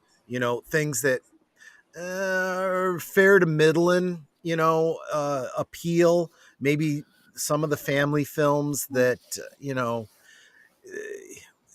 families might go out to see it, but they might prefer to just stay home and watch it. Okay, we'll give them a choice, and that's fine too. But I think that these are things that the studio execs need to start doing cost And analysis the on. theater owners were furious at Warner Brothers last year. Yeah. Remember, they were not happy. I don't know if they burned some bridges there. That's another good point. I mean, if you lose the goodwill of a business partner, which is really what theaters are, their studios have been treating them like they're like parasites, and they're not. They are a boon to you, not. Well, one studio hasn't been. Well, true. No, you're absolutely right. My point being, though, these what is the idiom, hens come home to roost or whatever, you Chickens come know home to roost. chickens come home to roost, right? And they'll reap what they sow. I'm mixing my metaphors, I but you know suspect. what I mean. It's what you need to do is you need to really, what's good for the cinemas should be also what's good for the studios, and the I studios should say, okay, we don't think this movie is going to do that great. It's not going to be a huge blockbuster. We're going to go day and date, and it shouldn't affect the cinemas too much. The In the old cinemas, days, they used to sell those to Netflix. Here's your Netflix exclusive movie. Netflix will sell it to you. I think one of J.J. Abrams' disasters, like the Cloverfield experiment, they knew it was going to be a yeah, disaster in and theater, so they just that's dumped the it on kind of thing. Netflix. And honestly, that's where Netflix got burned with Star Trek too. That exclusive stuff, and it's like, In Europe, yeah. yeah, it's like, you know what? No, no, let's not do that. It's that customer service thing that I was always taught. If it's good for the company and it's good for the consumer, then it's good, right? And in this case, if it's good for the studios and it's good for the cinema and it's good for the people that want to watch this film, then it's good. So maybe day and date works for everybody for some things, but it's probably not right tool for the right job, right? Oh, uh, uh, David, that's his name, right? Mhm. Weren't theater owners also met at Universal releasing a Trolls movie on streaming theaters? They were in the beginning. I think later on, Universal worked out a deal where it would be a window after that, like they would do like 45 days. Was that when that was first introduced? Was it under Universal where they were going to do the 45 Yeah, I think day? so. And I Yeah, you're think right. that was Trolls that. was the big one at the beginning there. And I think that was, I think at least that was a response of some sort. Okay, we're not going to do day and date. Warner Brothers were the ones that came out with the day and date. Holy, like I think with Trolls they were wanting to sell it on streaming because like streaming services like Vudu or iTunes because they were like, we And have to here's make money and no and one's coming to here's the where theater the right now. whole pandemic thing actually does play into it. That was an issue at that time where, look, we could release it in theaters and no one's going to go see it because in most of the country everyone's on lockdown, right? So that factor has to play into their marketing. I'm sorry, cinemas, take it up with your local governors and whatever. Um, Hmm. get us past that, and we won't have this problem. Now we are past that for the most part, and they do have to start now addressing that. And as you were saying earlier, you got to get past the for pandemic. The pandemic's over, okay? Apparently, COVID isn't a problem anymore because war in the Ukraine. Anyway, oh, I had a horrifying thought the other day because, like, some people, it was considered offensive to call because I in my area where I work and there's a very large Ukrainian population and they call their country Ukraine. They don't like it being called the Ukraine because that's what the Russians used to call it. And now I'm wondering, what is the world now going to call Ukraine? Are they going to go back to calling it the Ukraine? And it just, I don't even want to think about this right now. But you know what We I'm can't saying? we can't predict that. It depends on what happens over there. If it That's ends true. up getting annexed, it's going to be Russia. Yeah. Okay, but anyway, going back, Sony is funny because Sony feels like if we're having streaming wars, uh, I feel like Sony is the arms merchant making all the money. Yeah, kind Because of, look at this. kind of. Sony chief Tom Rothman celebrates new hit movie franchise as Uncharted hits box office milestone. Yeah. I should give So you a little background. Go I ahead. was Mhm. just going to say I need some background from you on this because Okay. I've been hearing mixed I don't mixed. know if the movie is any good. I know Critical Drinker wasn't huge on it. I Yeah. haven't seen it myself. I'll tell you what the game series I was just going to is. say, do you know about the game series? The game Okay. series is a very cinematic game series. that I think was created as Sony wanting to create their own Tomb Raider type series. And what Okay. is Tomb Raider but a modern day Indiana Jones? So Mhm. Uncharted, a modern day Indiana Jones type series. Sure. It features treasure hunters, Nathan Drake, and the other guy's name is Sully, and they go around the world and they fight bad guys and they try to get find lost treasures and This whatnot. belongs in a museum. No, it probably. I don't know. I think he wants to sell it to his bank account. I don't know. I'm not so familiar with it, That's fine. but it's a. They're fun. They're supposed to be fun. They're in what I would call, if I were to say it's a movie genre, which I suppose it is now. It's in the adventure genre. There's plenty of other adventure movies besides Indiana Jones. There's also like Sahara. Remember Sahara years Yeah. back with Matthew McConaughey about the Civil War ship in the Sahara Desert or something with the gold doubloons on it. I don't know. Anyway, Yeah. it's in that genre, and it did very well regardless. So I don't know. I can't speak to the quality of the movie. I can't speak to whether or not it's woke. I have a suspicion that a lot of major motion pictures aren't as woke as studios would even claim they are. Maybe the hardest example would have been that Captain Marvel movie, or smaller budgeted things.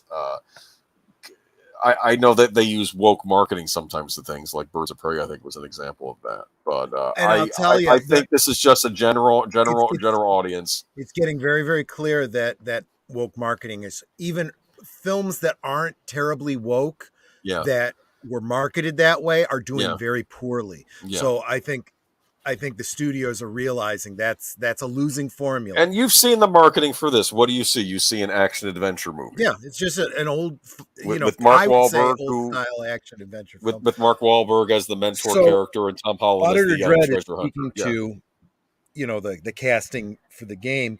I don't know anything about these characters. Apparently, Nate, you're saying Tom Holland is too young for Nate. Tom Holland's 25. Is Nate significantly older than that? You know what? The actor who people were always screaming at that they would have loved in an Uncharted movie was like a younger Nathan Fillion.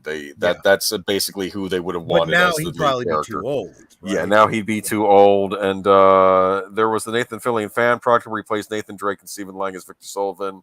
Yeah, they were looking for someone like a more mature type actor, but obviously, I think they were trying to market this is Nathan Drake when he's just starting out as a treasure hunter and he's first meeting Sully. Whereas when you start out in the games, they're already more seasoned treasure hunters and like they've been doing I this for think I years, like that. saw Yeah, that project that Auditor Dread. It was yeah. just like one little, brief video. I think it was like 15-20 Fillion minutes or was made something. for the role. Yeah, It was I'm sure really, he really good. was.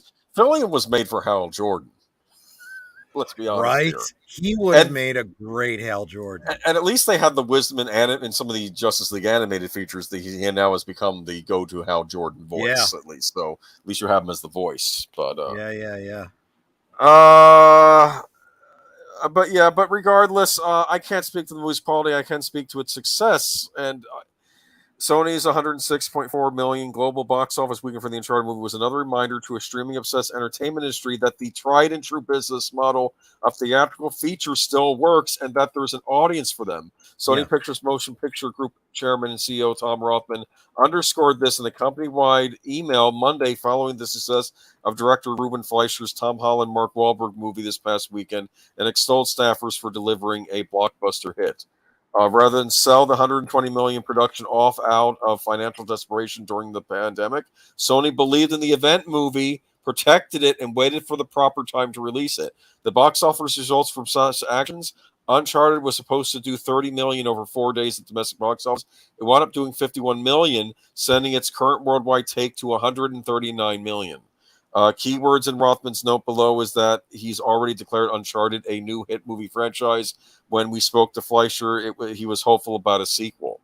Uh, and he says, while other studios have been going day and date with their movies or shaving off the theatrical window, Sony continues to protect their 45-day window big event films, such as Spider-Man No Way Home, Venom, Let There Be Carnage, Ghostbusters Afterlife. Uncharted has grossed up to $3 billion plus at the global box office since theaters reopened last year. from the dreaded disease. Uncharted, as Rothman explains here, was the first major production shut down entirely by the pandemic. Fleischer told us on Deadline's Hero Nation podcast that Uncharted, from pre-production to post, took 2 years. Sony also had more bragging rights at the President's Day weekend box office as Spider-Man: No Way Home ranked third in its 10th weekend of release, making $9 million and raised its stateside gross to close to $772 million. Industry estimates believe that Spider-Man: No Way Home has a good shot at being going to a final domestic of 800 million. Here's Rothman's memo. Dear colleagues, let me read this to you. This is interesting. It is President's Day in America. We are open in most places around the world today, and we have another global triumph to celebrate. With over 100 million in box office worldwide in just one weekend and a 90% positive audience score on Rotten Tomatoes, Uncharted is a new hit movie franchise for the company. This marks a great victory for every single division of the company, as the film was our first major production entirely shut down by the advent of COVID. Yet we persevered to complete a picture the audience loves and marketed and distributed it with strategic verve worldwide despite the pandemic. The ensuing impact is proof once again that the unmatched cultural power of real movies. On the Mhm. heels of Venom, Let There Be Carnage, Ghostbusters Afterlife, and Spider-Man: No Way Home, Uncharted is yet another blow to the theatrical naysayers and further proof of the efficacy of our model. I want to thank all of the filmmakers, the wonderful cast and crew, and especially our friends at PlayStation Studios and Sony Interactive Entertainment for their support. And of course, I want to thank each and every one of you for your creativity, dedication, and belief. Excelsior, Tom. Uh, this is like a complete 180 from the guy running Warner Brothers last year. Yep. Remember him, layoffs and all this Yep. other nonsense, instead of just making product that people want to see releasing in theaters. I love the fact that this guy includes, even though it was not as probably wasn't as successful as those other three, he did put Ghostbusters Afterlife in the other thing. So Sony is treating that as a big hit, which It means definitely another is a big yes, hit because yes, it may not have been as big as the others, but because Spider it Man is is still ridiculous. It's just making money. I mean, mhm. I haven't been adding it to the notes every week, but every week it's crossing more and more milestones. So it's the gift that keeps on giving. Let me tell you, they are very, very happy with Ghostbusters Afterlife over there because again, it's not just about the box office. The box office is done just fine, but the marketing that just keeps making money hand over Here's fist. the marketing for Uncharted. You want to see a fun, kick-ass action movie? Now, I don't know if that's what the movie ended up being from the reviews, but the marketing was sound. And I hate to, I know people they thought Tom Holland he does look young. I'll admit that even for his age, but he probably that coming off of the success of Spider-Man, No Way Home didn't hurt that movie either. There's that consideration. There's also if you are planning to start a new franchise and you're expecting to get 3, 6 movies out of it, you need a younger actor because he's going to be older by the time this is done. You know what's interesting? How I mean, I'm not He'll be necessarily the biggest if they get 6 movies out of this, he'll be pushing 40 by the time he's done with it. maybe I'm not necessarily the biggest fan of the Sony game properties, but they probably do lend themselves well to motion pictures, and there's already an established audience for them, much like how there's an established audience for a lot of these superhero movies that have come out. So Sony may have just struck gold. Yeah. They may end up doing a God of War movie. I know they're making a Last of Us television series Here's for the other HBO. thing to remember when you're adapting a video a game, a computer game into a film. These actors age. Your characters in the video games don't. So you have to plan that into your casting. So, yeah, again, I'm going to say shooting a decade early for age on your actors, it's probably the way to go if you're expecting to get several decades out of the franchise. Nathan Drake in the film this early on would have been played by someone in his late 20s, early 30s. Wahlberg is too young to be Sullivan as he is in his 60s. Yeah, Sullivan actually is an older. He's like the older seasoned, mentor type. But not that I'm an expert, but Yeah, but I thought they and did a but that decent job with the roles, and I imagine with them doing sequels with the smart to cast young. Okay. yeah, exactly. So that's exactly what I was saying. So So yeah, you're gonna feel that way initially because let's face it. Can you imagine if Nathan Fillion was brought into this? You know, he'd get 1, 2 movies, and then everyone would be saying he's too old. You know, so Well, I think too they meant years ago they really should have oh, done sure, that, sure, you sure. know. But still, I like Nathan Fillion. I like seeing him pop up in things. Yeah. I don't know what I would cast in So that. Go here's what ahead. I'm getting at. Again, not knowing anything about the games. Uh, They're very cinematic, so there's a lot of story.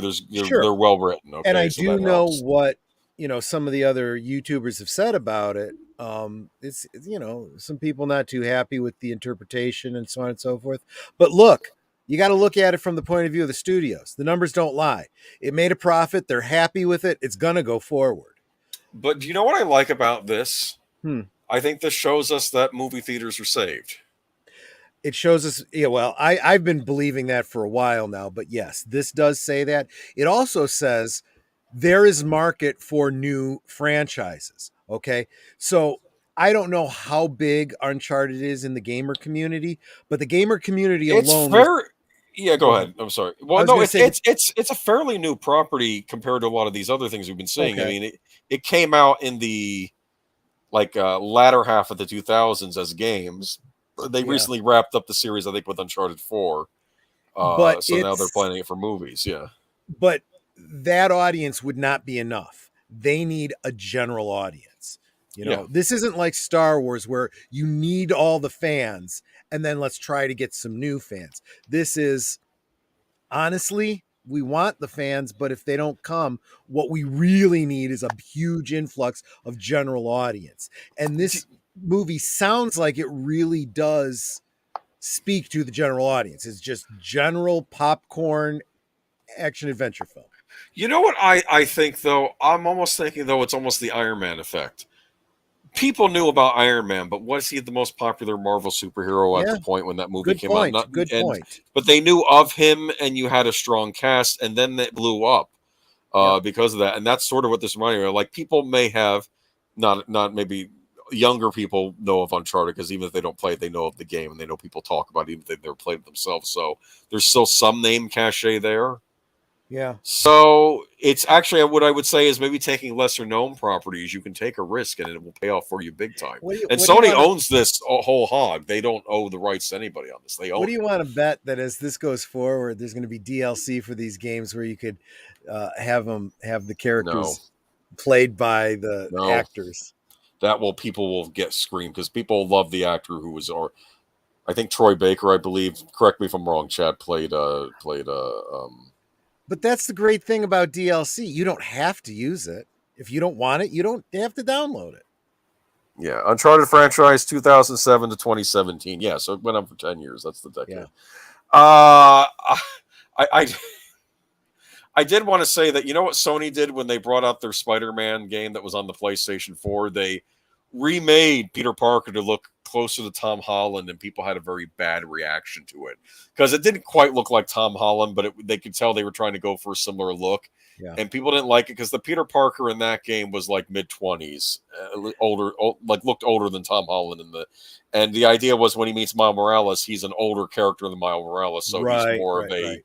I don't want to Well, say like men, you know what I mean? I So think, it's but I kind of was weird. thinking more along the lines of what uh, Arkham did with Batman, where you could have download content and you have him in the Michael Keaton costume or in the Adam West costume. You can have different versions of the Batmobile.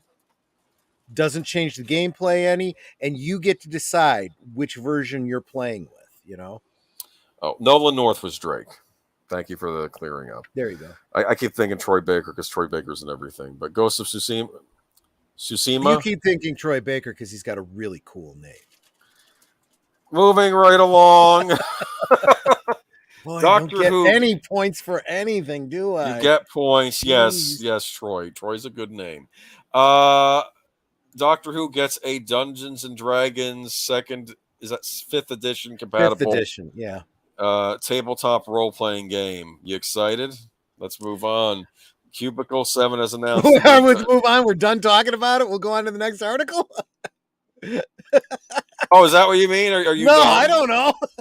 I imagine Jodie Whittaker won't be on the cover of this game. Oh Has announced God. a new D&D 5th edition game with D&D standing for Doctors and Daleks. The publisher of Doctor Who, the role-playing game, announced that they would also publish a separate Doctor Who tabletop role-playing game uses the Dungeons and Dragons 5th edition rules. So I'm assuming, is this they have to license out from Wizards of the Coast for this stuff, or is Wizards of the Coast putting it out? I guess they're putting it out themselves. I don't know. No, it would if I didn't look that far into it, but I would imagine it would have to be Wizards of the Coast Okay. licensing the property of Doctor Who to turn into a role playing game. Few details were announced about Doctors and Daleks, other than the first book in the series. Doctors and Daleks Player's Guide would launch soon. Cubicle 7 also confirmed that they would continue to publish and support an upcoming second edition of Doctor Who, the role-playing game, with print copies of the new core rule book expected in Q2 2022. So this is an example of something I mean this in no negative way, full stop. This is actually a very smart marketing thing that role playing games, especially Wizards, TSR, whatever, does. They create a role playing game rule set, and then they license other properties that they think will fit with the rules that they've created.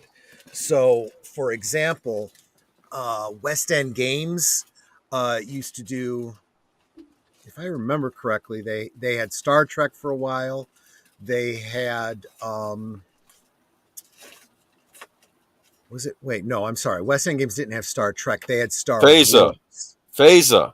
Well, FASA was before Okay. that. That would actually be a bad example of what I'm talking about. But Okay. It was there. West End Games had a role playing set for Star Wars, and then Star Wars became a D20 based role playing game under the D&D the TS the Wizards of the Coast license. I think that's right. Somebody correct me if I'm wrong. I think it was Star Wars that did that. Moved to D20, and they basically used the same combat rules that are used in Dungeons and Dragons for the Star Wars characters. Now it sounds like they're going to do the same thing with Doctor Who. So in other words, you have characters that have certain stats, whether they're Gallifreyan or human or some other race. Your rogues gallery is going to be Daleks and Cybermen instead of orcs and goblins, and so on and so forth. So Artificer Joni says that there were Diablo rules for D&D by both TSR and Wizards of the Coast, which makes perfect sense because Diablo, they can literally draw off of some of the same stats. It's that funny, when I got a Wizards of the collector's Coast edition have. of Diablo 2, it came with an actual little D&D, how to play it, play it as a D&D campaign book with it. And Which is neat. there's Yeah, always been fan sites that or Reddit threads or whatever that say how to create, I don't know, your favorite superhero in Dungeons and Dragons. How you can make Batman as a rogue fighter or whatever. Hmm. So a lot of people, yes, Star Wars had D20 version by Wizards of the Coast. I was right. Thank you very much. I'm actually going to have to pull that back out again because I do want to start a new Star Wars campaign for my role playing group and set it in the Mandalorian era. I think that would be a lot of fun. A lot of the old role playing game material lends itself very well. So that's a perfect example. So no, I would say this makes perfect sense from a business standpoint. That being said, there are some unintentional optics, I think, that fall into this as well, because we've had all these topics about fifth edition, Wizards of the Coast going super woke, and Go to you know, prom day, go to prom in one of your campaigns, frenemies and other nonsense, and and just and it's and all the gender bending stuff and the wheelchair accessible dungeons and all this crazy woke crap. And then you got, the era of Doctor Who that we're in with the crazy woke crap. And you're like, okay, yeah, this kind of makes perfect sense. I've said that, but I'm going to temper myself again and say I should also point out, because I got to be consistent. I said this about role playing games before when we were saying all this woke crap that TSR wanted to do, or Wizards, or whoever they are, however they brand themselves. I pointed out the idea of changing genders is already part and parcel of D&D going back all the way to the first edition. There was a girdle of alignment change, or of gender change, or sex change, or whatever. Interesting. Yeah, they've had this all along. And it was a cursed object, and you, even if you remove the object, you couldn't change your gender back, but the storyline would work just as well if you wanted to. It was one of those cursed items that, maybe you wanted to change your gender and you're okay with that, and it could be perfectly justifiable in your game, and there you go. If you want your orcs to be, alignment fluid, and maybe, wrestling with the idea that all their friends are evil and they just don't feel quite as evil as the rest of them, by all means, you could not only do that, you could create a player character that was an orc that was cast out of his society because he wasn't evil and didn't follow their traditions and, whatever. So all this woke stuff has always been there. And then, as I pointed out, the whole idea with the wheelchair is, well, that's pretty stupid when you have a world where you can actually not have to use a wheelchair, right? There you go to a Of healing. priest and they can restore. There's literally a restore spell that will give you your legs back. No one would choose to be an adventurer in a wheelchair. If you're going to be an adventurer, you're going to go get your legs fixed first, or your party would help you to do that because they need you as a thief or a fighter or whatever. Yes, that's what it was. The girdle of masculinity and femininity. That's what it was. You're right. Thank you. I knew I was on the right track. I was just a little bit off, but so that's always been there, right? And so the fact that they're bringing Doctor Who into it, let's face it, you're going to create your own Doctor Who storyline, and you may bring in all of the canon that has happened since Chin Balls took over, or you may jettison it and say, you know what, we're starting out with Peter Capaldi, and he's going to turn into someone else completely different. We'll see That's what entirely up happens. to you. All right, so moving on to a different science fiction series that's very popular, or sort of is, or maybe was once, that maybe you're familiar with. Star Trek 4, which I is not going to be called predicted Star this. Trek 4, but I predicted this. come now. You know what's funny? What are we talking about tonight? We're talking about Sony that seems to know exactly what they're doing as far as motion pictures go. Yep. You have Discovery Plus going in there looking like their heads are going to roll soon, maybe. Yep. Yep. And then we have Then you got Paramount. Paramount. Okay, let me read the. You know Okay, what is the definition of insanity? Doing the same thing over and over again, expecting different results. following the. Okay, Star Trek 4 Paramount loses negotiation leverage as cast is reportedly shocked by the announcement. What are you doing? Okay, following a successful reboot of the franchise, Paramount has been trying for years to get a fourth Star Trek movie together. Previous incarnations attempted to bring back the cast led by Chris Pine as James T. Kirk and hoped to employ time travel conceits to include Chris Hemsworth, who plays Kirk's father, seen in the initial 2009 Star Trek reboot by J.J. Abrams. Talks broke down over salary with the cast. Star Trek Beyond wasn't all that financially successful, and the studio had to hold a hard line over cost. And the studio attempted to consider other Star Trek films, including one from Quentin Tarantino, you should have made that, and screenwriter Mark L. Smith, The Revenant, and another from Noah Hawley. I don't understand. Okay. Now things have changed, and Paramount seems to have inadvertently put themselves in the same position and at an even greater disadvantage. Last week, during Paramount's big Investor Day event, the studio announced they were planning to shoot Star Trek 4 by the end of 2022, with the original cast, Pine and all, returning.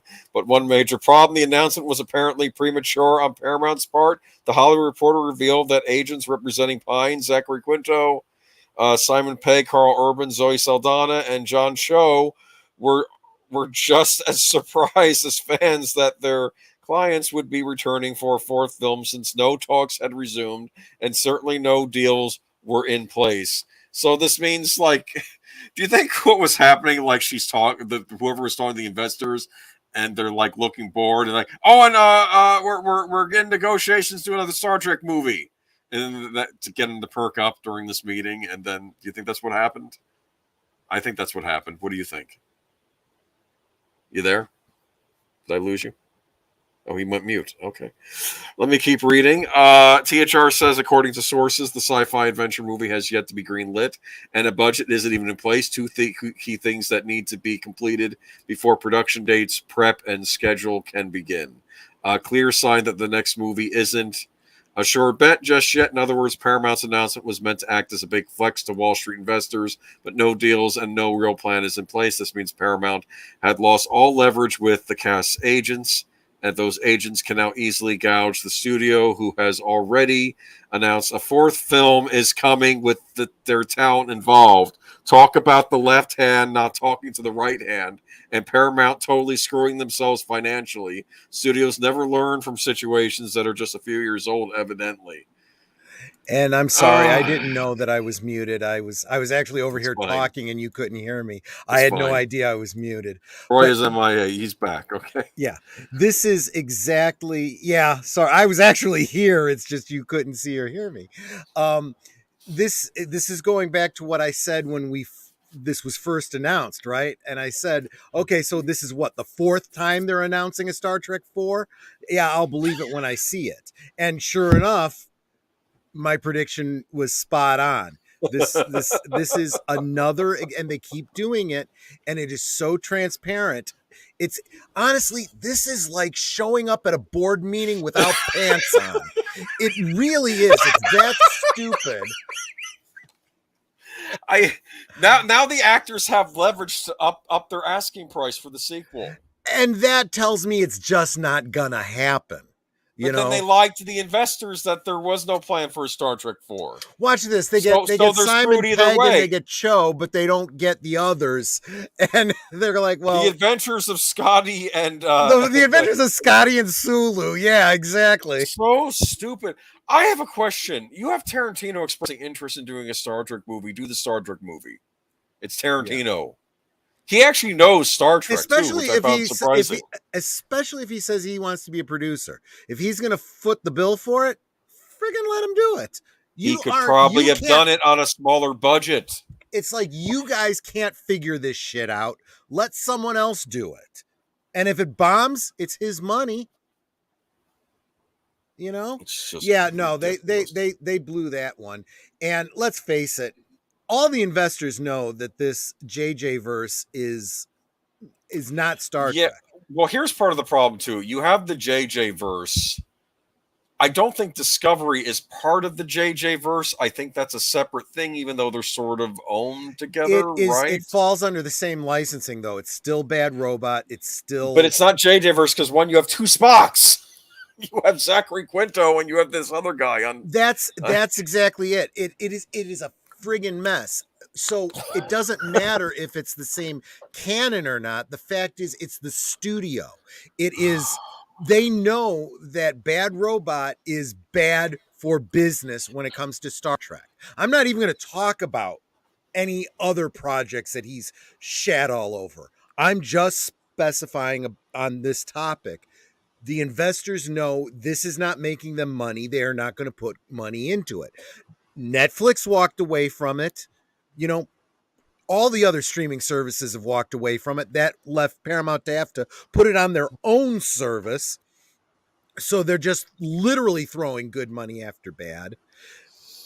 digging the hole deeper and deeper and deeper. And then they're trying to get investors in by saying, we'll get Chris Pine back. And Chris Pine's going, yeah, no, you're going to have to come up with a buttload of money. And he knows they're not going to. They're not Okay. going to pay him what he made on the last Star Trek movie, on the Last Wonder last Woman movie. Wonder Woman movie. Exactly. That's what they don't understand. A lot of these actors are big, much bigger stars Zoe than they were when they Saldana's started moved movies. on to Marvel. She doesn't Yeah, give a she's in flying Marvel. fuck about Star Trek. Chris Hemsworth's in Marvel as Thor. He's not. You can't pay him what you paid him for the first Abrams Star Trek movie. Which did that come out the same summer as Thor? Maybe before. And maybe Simon Pegg might want to come back and play Scotty, but he doesn't need to. He can write his own ticket, right? He can make his own film. We need a giant restraining bolt for Bad Robot to shut that down. Robot down. They remind me. It's funny because I guess I'm doing Dirty Harry with Bird. They're like Scorpio. They just keep getting away with it all the time and keep causing chaos. And I don't understand. Well, that's because stupid investors have let them do it. And well, actually, I'll take that back. The investors have been backing away and backing away. The stupid studio keeps betting on the wrong horse. I mean, I swear it would be analogous to betting on a horse with 4 broken fucking legs. That's what Paramount seems to be doing with Bad Robot. I love that. I don't know what they're doing. Oh, by the way, I like this. Tom Cruise will play Maverick in the movie, only to face Ethan Hunt from Mission Impossible, but the crew of the Enterprise travel back in time to intercede. Yes, to prevent a disaster.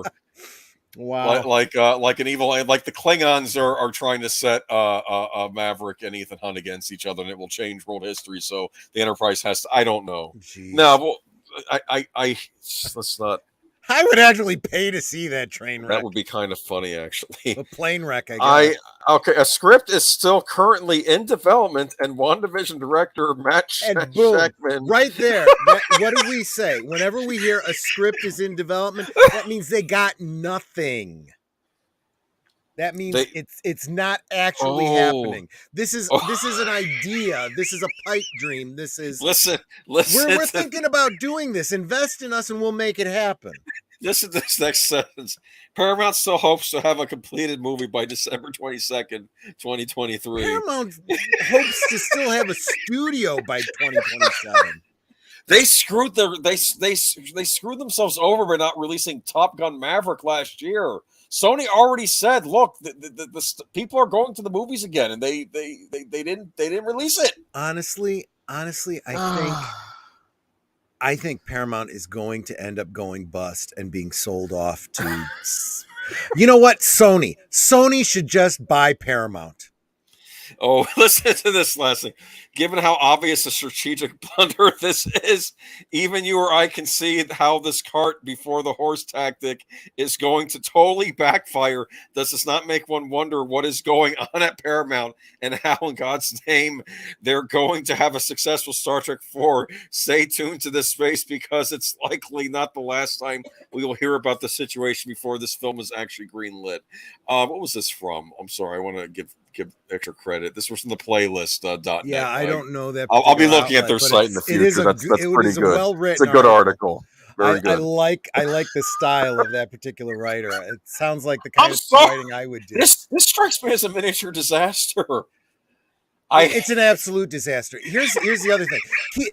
We're focused like a laser beam on Star Trek whenever we talk about Paramount. But the fact is, Paramount doesn't have anything else going for it. We were talking last week about all these exclusives. It's all kids shows. Yeah. It's all kids shows for Paramount Plus. It's like it's Nickelodeon. It's Nickelodeon plus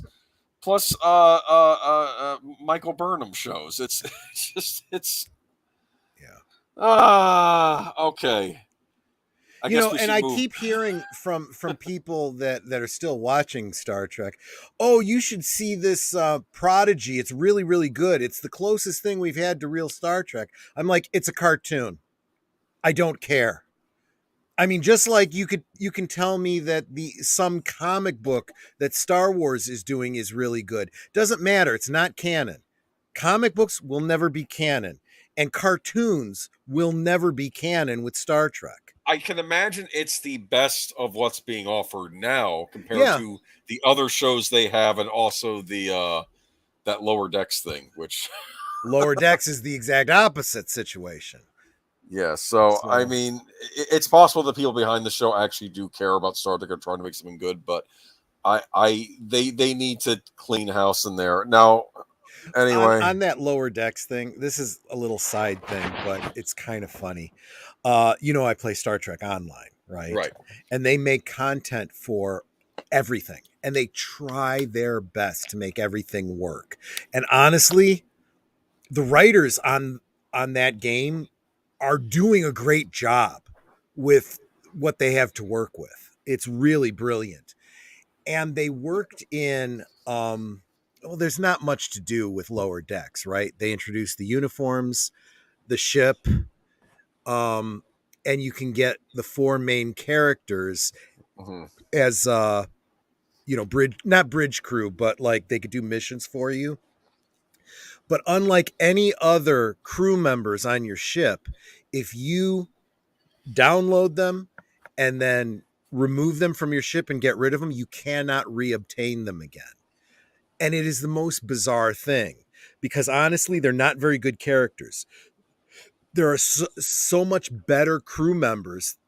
You wouldn't want four slots being taken up by these You yahoos. get Tuvok or Ensign Barkley or somebody, right? It's Well, like yeah, yeah, you know. you're usually not getting named characters either. Okay, If you do get a named character, it's usually a holographic version of them so that okay. everyone can have them. But anyway, be that as it may, if you think of them as, common, rare, ultra rare, and they're better and better crew members as you go up the scales, these guys are like uncommon. They're better than, you know, bottom basement, but they're still not that great. So you don't want them taking up four slots on your ship. So eventually you're gonna get rid of them. You downloaded them as part of a promotion, but you can never get them back again, and I'm okay with that. I Hmm. downloaded these characters. They were useless to me. I got rid of them. I can never ever get them again, and I'm fine with that. And it's the only thing that's like that in Star Trek Online. I'm not sure what the thinking of behind that was, but I have to think it's a little tongue in cheek humor. Hmm. Just my thought on it. Okay, maybe that's what it is. In development is now worse than high concept film pitches. Yes. Yeah. All right, let's move on to Evangelion voice actress. Did you Did you want to want to do do your this one little? now? Yeah. Did you want to Okay. save it to the end? I No, can save it to the it's end. up to you. It's up to you. Let me see if there's anything else after it. Let me see. We got the Oscars, Let's do the Oscars real quick, and and then then we'll of do course there's this. the Rust thing. We'll do those real quick because Okay. we're getting on in hours here. So let's not. Okay. I'll try to be quick with these, but yeah, there's been an Oscar decision recently which has upset some people. It's funny. Troy sent me this article because last year's Oscars were so terrible. This one, the nominees look better, but I'm kind of over the Oscars at this point. I've I been think over them everyone since they did is. this. Yeah. I've been over them since the 7 nominee category nonsense, or eight, nine, no, 9 nominees. That's right. Okay, a decision not to present 8 Oscar categories live during the March 27th broadcast of the 93rd Academy Awards was met with a storm of criticism and was described as insulting by numerous Academy members who spoke with the Hollywood Reporter following the announcement. The Academy plans to present Oscars in 8 categories: documentary, short film, documentary, short film editing, makeup, hairstyling, original score, production design, animated short, live action short, and sound inside the Dolby Theater. An hour before the live telecast commences, they will be recorded and edited into the subsequent live broadcast. That's some important categories: original Yep. score, production Yep. design. Yep. Nominees in the affected categories were informed of the approach of the presentation via town hall style meeting Tuesday afternoon. That means basically Zoom, right? Okay, shortly before the official announcement from the Academy, according to one source. Despite the decision to change the presentation, members were told a 3-hour show is still planned. The source said, whether all guests will be seated in a theater or still on the red carpet for this early presentation wasn't clear, according to the source. It's a complete fiasco, said one affected Academy member of the decision. It's another example of the Academy bowing to the network. There are a lot of very unhappy people. Added another, I am offended and insulted by the Academy's decision to relegate 8 categories to an inferior position at the awards this year. It's absurd, and the leadership should be ashamed. Mm-hmm. Okay. So let's take a real quick look at what is being maintained and what is being dropped from this. Okay. Basically what they want is all the pretty people that can get into nice outfits and look good and draw the eye. You know, everyone talks about, you know, I'm not here for the male gaze bullshit. That's what Hollywood is. And this is a very clear example of it. You're This is not here to about see the people behind the scenes, the plebs. You're here to see the beautiful people. That's what this is. Forgetting the fact that even you and me and all the average viewers know that Star Wars wouldn't be a thing without John Williams, okay? And it wouldn't be a thing without the whoever it was that effects. the special effects, whoever That was one of the Ben Burt categories. and his sound, right? Whoever it was that put the buns on Princess Leia's hair, okay? The costume designer, all of these things are integral parts of the movies that we love. Without that person, wouldn't be as good, Oh, right? production design. I guess effects are still being kept on the main thing. But production design, come on. Yeah. All of these things are important. Gosh, and look, all of us that are starting to even get into things as simple as YouTube start figuring out lighting. Holy crap, I had no idea what I didn't know about lighting. Oh yeah. It's You know, painting with light. Yeah. and well, and now following Tom Conkle, I start to see the difference in lighting just between like The Mandalorian and one of the prequel films, right? Because Ooh. lighting sets a mood and it can evoke, you know, whatever it's trying to evoke. Are they trying to go with a scene that looks like something from the original film or from one of the prequels or what? You know, and then the lighting in the sequel trilogies is very, very different. And Mm. most people don't even realize that. And when people go, yeah, I'm not sure what it is about this, doesn't feel Star Wars, that's at least part of it. Oh, Of course, the lighting's shitty extremely writing important. was part of it too, but you know, these little details are so important. And that is why there are awards for them. That's why these awards exist. To Oh, now cut them out is absolutely a slap in the face to a whole portion of the industry. Penzig also brings up, although I guess they'll have the on-stage presentations of each song because that's the big draw, right? The singing and whatnot. Oh yeah. I want to make a point, though. There was another quote here which I think is very interesting. Mark A. Lanza, president of the Motion Picture Sound Editors, agreed the Academy's mission is to honor the craft of filmmaking in all its parts. Eliminating certain categories from the live broadcast degrades that mission. He also pointed to the quote-unquote bill of goods the sound branch was sold when, beginning with the 2021 Oscars, there was a change to a single best sound category. The Academy made an explicit promise not to eliminate sound from the live broadcast if they agreed to the travesty of combining sound editing and sound mixing into one category. That, yeah, I must have missed that last They year. may actually have a lawsuit there on something like that. Yeah, it was met with mixed reactions from the branch at the time. But not only did they compromise on that to make sure it was on the air, they've lost being on the air at all now. So now Yeah. they just lost an Yeah, award this and they don't is even get to be on the air anymore. and honestly, I think this is the kind of thing where uh, the big talent, right? The actors, the stars and supporting actors and whatnot really need to start stepping up and going, you know what? I wouldn't look as good if it weren't for my hairdresser. And I wouldn't sound as good if it wasn't for the sound mixer and whatnot. I would not be where I am without them. If you don't have room for them, you don't have room for me. I'm not coming to your Oscars. That would be cool if the other nominees maybe just forgot about this nonsense. Who are the watches doing any? Are the Oscars doing any kind of ratings at this point? I think we had a story about that last. last year Oh no. were The historic ratings lows. were in the tank. It was very clear last year that nobody I was don't think watching anybody the was same way. excited for any of the nominees last year. It was all those depressing movies. Remember, it was just.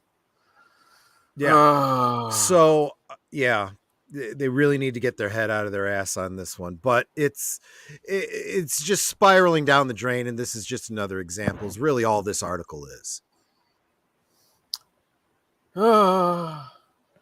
Moving on, Yep. husband of Rust cinematographer killed on set was so angry Alec Baldwin did not accept responsibility. Ooh.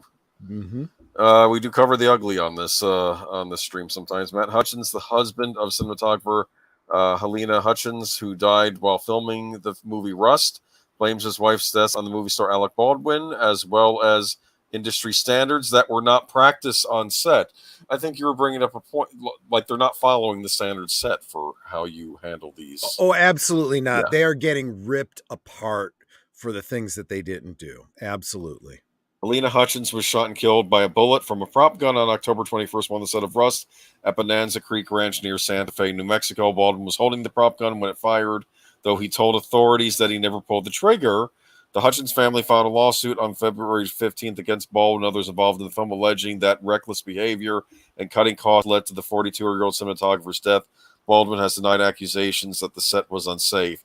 The idea that the person holding the gun and causing it to discharge is not responsible is absurd to me, Matt Hutchins told Today co-anchor Hoda Kotb during an interview airing on full on Thursday on Today.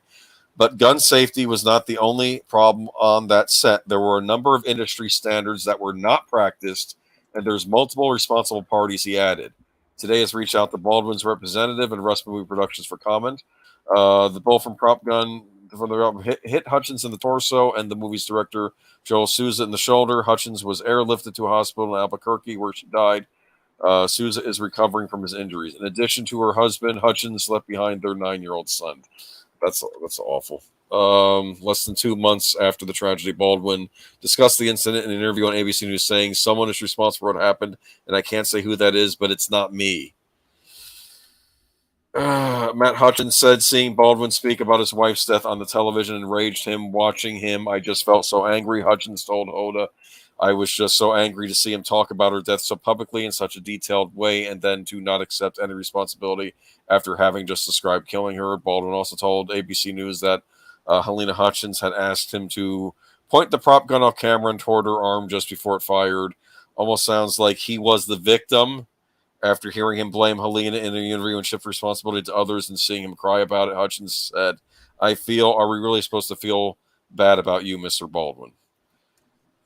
I don't know if I have anything to add to this. I Yeah, think I this was all I'm a. going to say is, first off, this was predicted from the day it happened. We knew that there was going to be not only the a criminal investigation, but there was going to be a civil case by the family. Of course, there would be.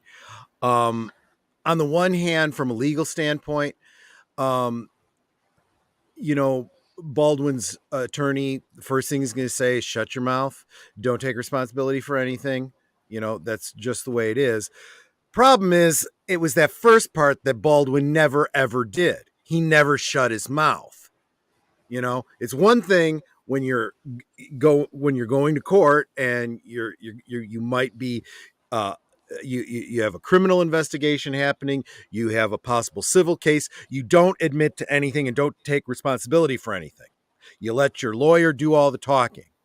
That part, I would have said, I fully understand Baldwin doing that.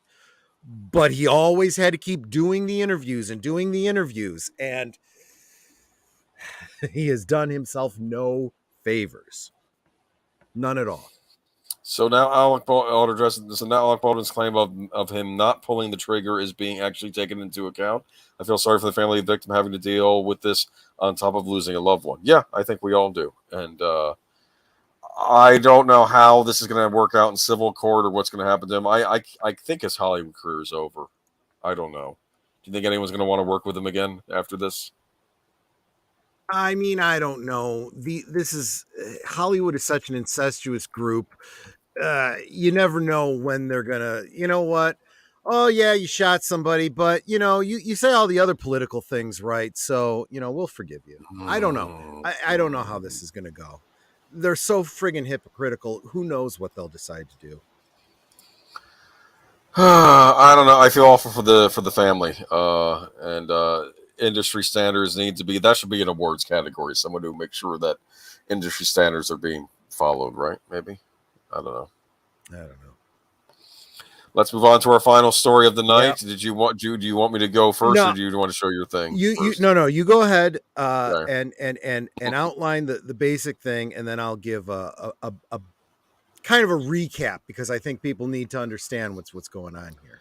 Actually, Okay. you know what? Maybe I should start. So just because. So Go ahead. Add you to everyone, stream.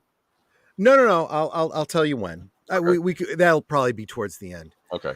Um, so everybody knows that Wednesday night, some big things happen.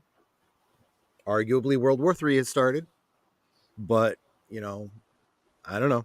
We're still here. I don't know about all of you, but I grew up, through the Cold War era. The Terrifying days. duck and roll and hide under the desk sort of thing because that was somehow going to protect you from the mushroom cloud. I don't know.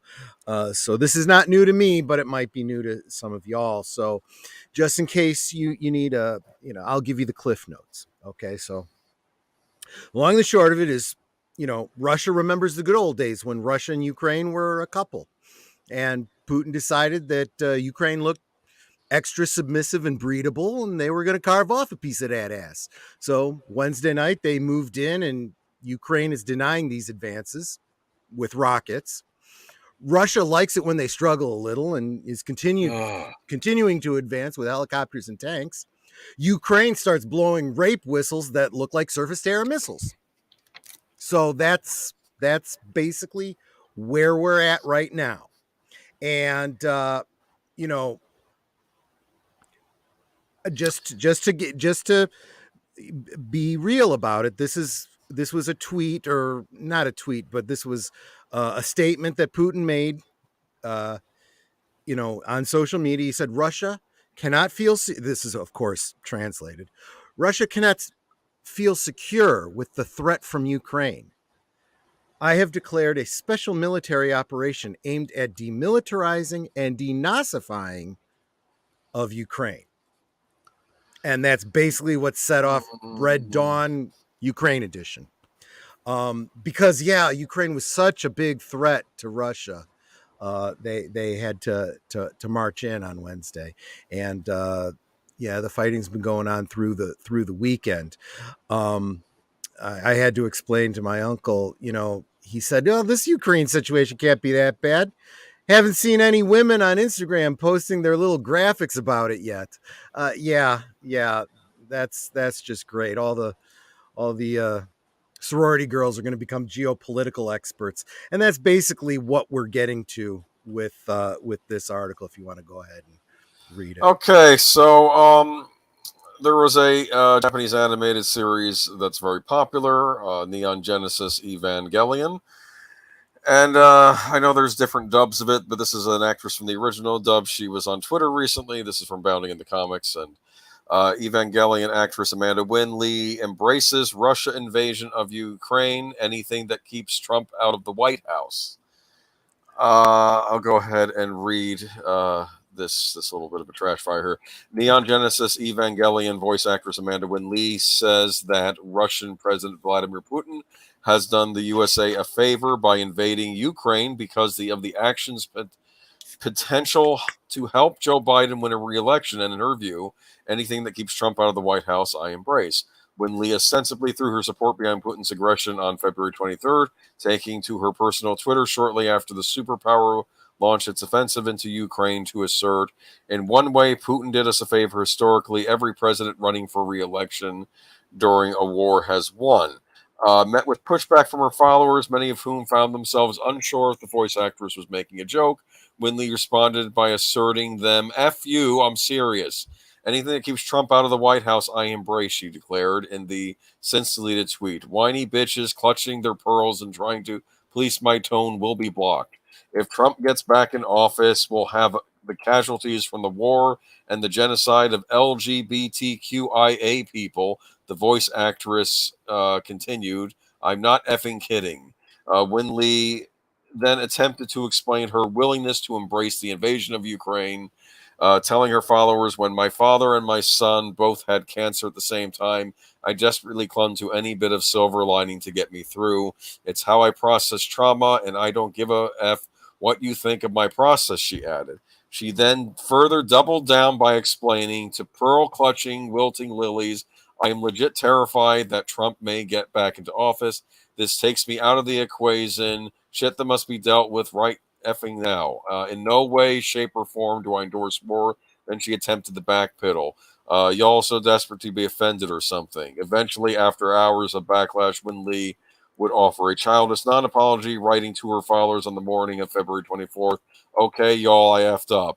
I never should have used the word embrace, she said. It was thoughtless of me. After all this shit going on in Texas with trans kids, I was angry. My bad, she concluded. Forgive me or don't. I don't give an F. Uh, I am not a huge fan of many members of the anime voice dubbing community. Not the Japanese actors, they're fine. I tend to watch a lot of my Japanese animation with original Japanese with English subtitles. Part of the reason I do this is because I find those actors to be a lot more professional over there than some of the ones we have over here. Now, granted, I don't know how involved she is in the industry now. I don't know if she's since retired. I know that she did work on a lot of stuff for ADV back in the day, and she was on the original Evangelion dub, which was a very big deal at the time. One thing I wanted to point out about this, she says that this is how she goes through her process of trauma, right? And part of me was even thinking that's fine. I mean, sometimes we all think things we wouldn't say out loud. But Right. I think it's one thing to go through a process and then to be airing it out for the entire world to see, especially when you're at least a semi public figure, a semi celebrity. I think this is some sort of mental illness myself, Well, but go ahead. that's like saying I deal with my, with my trauma from chemotherapy by going off on an anti-Semitic rant. Deal with it. Yes. And it's not something I would What the heck are advise. you talking about? And if that's the case, you keep your mouth shut about it, you dumbass. I mean, this is the ridiculousness of it. Look, you can have whatever opinion you want. You can hate Trump, you can love Biden, or the other way around. I don't care.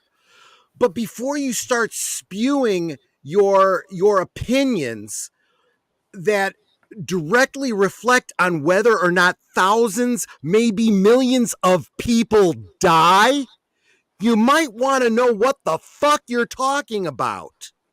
I mean, they're not there to serve you. Their lives are not there to serve you to make you feel more comfortable about They're whoever may or yeah, may not be the people president. in Ukraine don't give a fuck about you or your trans rights or your gay rights or your, I don't know, whatever it is that you're bitching Well, about. this is a non-issue anyway because I don't know when. In fact, I seem to recall Trump even saying he supported those things when he was first running. Doesn't matter because they I don't mean, listen to what he actually says. They've already decided he's evil and must be kept out at all costs, including the deaths of thousands of people. Not that I see this as having any causality relationship with who wins the next election. If no. anything, it's the exact opposite.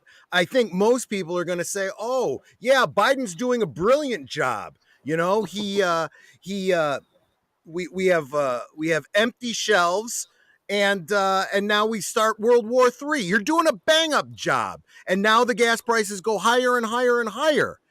Who was it who said it's the economy, stupid? At the People are going to very be looking at least, those gas prices and the inflation over the next 2 years and say, screw this administration, give us anyone else. at the very least, it's pretty clear we are no longer the leader of the world anymore. We're not the one superpower, and perhaps we haven't been for a while There now, and was, we're just and, realizing and it. I But didn't want to bring up a bunch of articles about this, but I was reading one the other day talking about how grain prices are now probably going to go up because apparently we get grain from the Ukraine. Really? And so my first thought when someone shared that with me is, you know what? Good. For the same reason that I think it's good that we have a bunch of tankers off the coast of California that can't bring product in. You know what? Maybe that will teach the citizenry of the United States and the economy. Maybe it wasn't such a great idea to outsource everything offshore. Maybe we should bring that industry back. Like, what administration was saying we should bring industry back to the United States doesn't matter because he's evil and bad. Can I read some He hurt my feelings with some bad tweets. But now we're learning when we don't get our food and we don't get our expensive Nike shoes. Genius. President of Ukraine is Jewish, won with 73% of the vote, and Putin calls Ukraine a racist country. Well, yes, I know.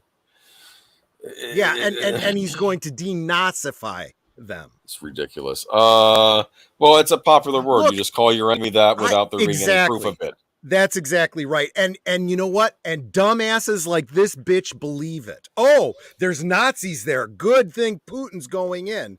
This actress is having full-blown TDS and probably was on drugs while typing this on Twitter. That wouldn't shock me. I've often said I don't understand how over in Japan they're very. I don't want to go. They're professional. Like if an actor over there, I like to play these Yakuza games. If an actor is caught like with some cocaine in his room, the actor is ostracized. You're done with your career, and they will go back into the video game and patch the actor out, put another actor in his place. Yep. They are no tolerance for that. Yet over here, Lord knows what kind of shenanigans a lot of these dubbing actors and Seth Rogen, who's going to be playing Donkey Kong in the upcoming Super Mario Brothers movie. But this article is a perfect example of what I literally just said. All the sorority girls are about to become geopolitical experts again. Yeah, go ahead and share my screen. You should see this tweet. This is the kind of bullshit that people are saying out there. She doesn't care what other things said. Why does she post it on Twitter? Yeah, I don't know. There's logic there. Also, she isn't part of the Kick Vic group of. Well, no, she is. I believe she was part of that Kick Vic group. And all I know about Vic Mignogna is I think he was trying to get more of a role in production on these dubs and was trying to make things more professional. I think that's another reason. Heaven forbid they should do that. Like I said, he's also a Christian. That probably didn't help him. Show them this one. This is another example that's very, very similar.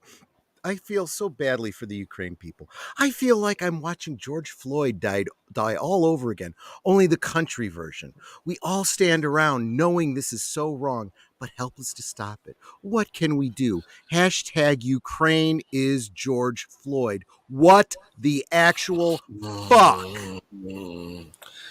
I think we had a term for this in the old days. It's ugly American.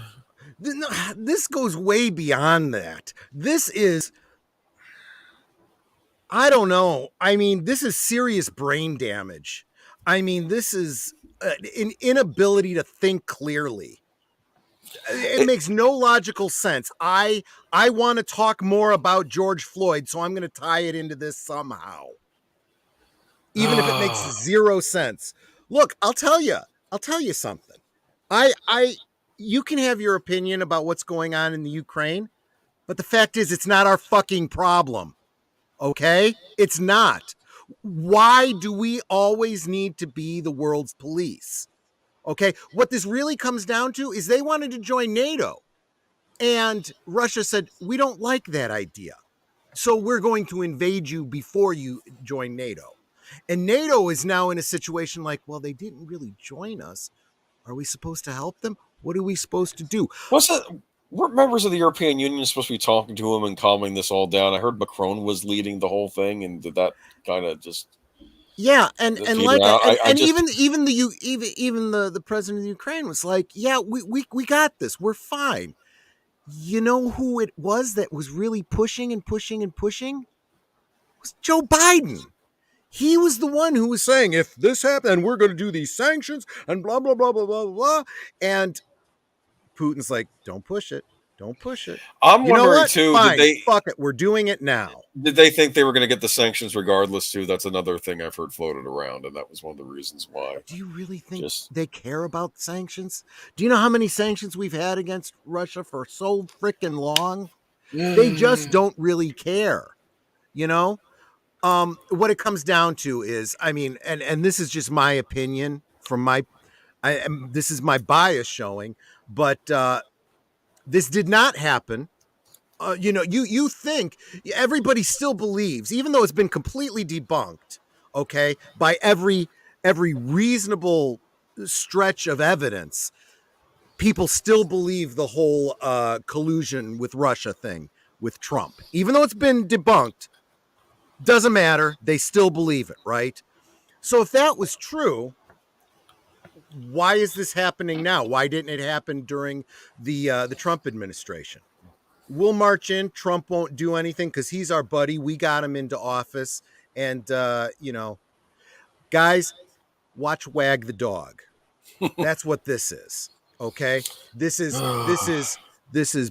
Biden pushing because he knows he's going to lose the next election, and it doesn't mean it's going to go to frickin' Trump. Trump still would have to win. Well, here's the a thing. Primary. We don't know that he's even decided to run yet. Maybe he will. Maybe he'll pick. Maybe he'll try just maybe pick a candidate that he'll endorse. I don't know what he's planning on doing.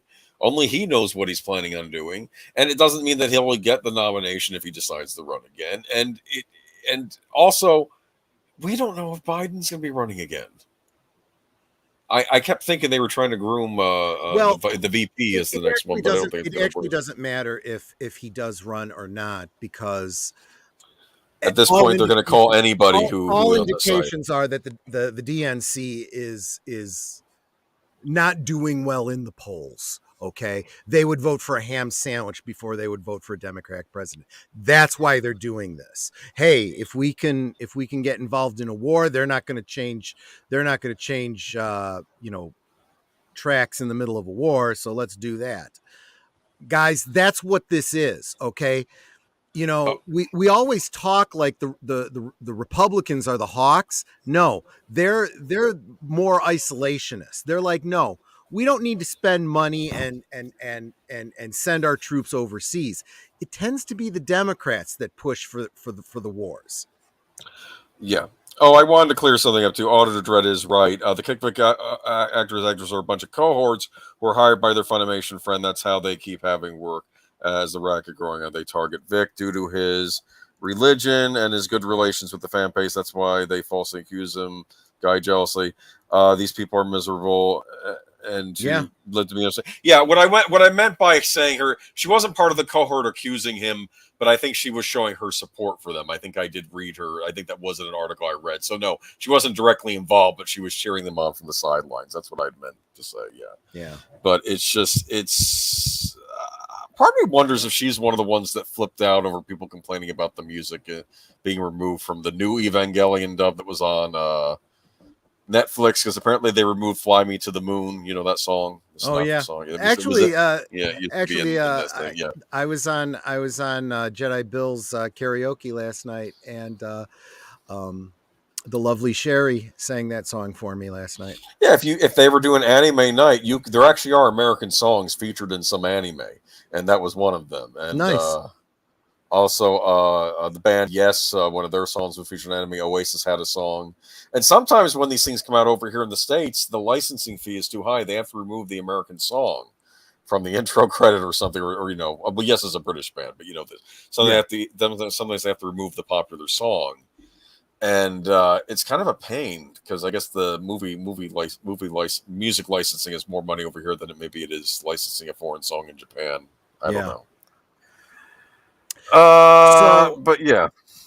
So I don't know. My conclusion on this: look, folks, I know things are really scary right now, but you have to realize things are probably going to get a whole lot worse.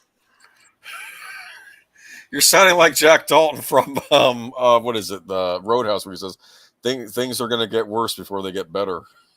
Yeah, things are going to get a whole lot. It's only, we're not even in March yet. I know. Things are falling apart. I'm wondering what China has planned this year. And we still got 2 more years of this fucking administration too. No, we don't have 2 more years. We got 3 more years. About under 3 year maybe at this point. But yeah, I guess you're right. You're thinking it's over. No, this ain't over anytime soon. This is we're going to be with this for a little while. I meant what I said, It may be bad now, but it's going to get worse. At any rate, this is not really the best bookend after we have start out with the good old days. Finish off with it's going to get worse. Hey, at least we're not Canada. Oh, no, I'm sorry. No offense you know to what? my You're Canadian absolutely friends. right. If you're going to find a silver lining, that's the one. Yeah. We're so Honk, screwed. honk. But you know what? Hey, everybody, any Darkstalkers fans in the chat? Hit one. All three of you listening. No, I'm sorry. Any Darkstalkers fans? Any Darkstalkers fans? I don't know. No offense to any Canadians. Is. We love Canada here. Don't get me wrong. Is that a sports ball group or something? Okay, Darkstalkers. No one's answering. It's an old Capcom fighting game series. You know the guys that made Street Fighter 2. Have you heard of Street Fighter 2? Sure. Mm-hmm, mm-hmm. Well, they also made another series. Sure. Okay. Well, they're making a Capcom fighting game collection. It's going to include all of the Darkstalkers games in it. And Darkstalkers is basically Street Fighter, but with monsters. So you have like a Frankenstein stand-in, a vampire stand-in, a succubus. Apparently, Auditor Dread and Artificer Joni both know this thing. Yeah, Morrigan. Yeah, she's one of the hottest video game characters ever made. She's a succubus, so she'd have to be, right? And it's a fun series. Well, if she's not, she definitely put on a good glamour, right? You should look her picture up online. Don't look for the American animation version of her. She's awful looking at, but look up the character Morgan from Darkstalker. She's nice. And she has little bat wings on her back. And Dimitri, I think, is the vampire. She's adorable. What? Who are you looking at? What do you mean adorable? Morgan Ansland. Yeah, she's an adorable? Anime character with little wings on her head and little wings on what? Her you might back. be looking at a chibi version of her. There's other versions of her too. Anyway, that might be the version from Super Puzzle Fighter. The fact is, she's a cartoon character, so I mean, she can only be so sexy, you know. Whatever. Well, she's a drawn character, she's a game character, not a cartoon character. Okay. Yeah, I mean, and there's some here where she's got a bustier that's barely covering anything. She's a succubus. Yes, she is. Darkstalkers is not dead. Capcom doesn't release a new game. I'll say this.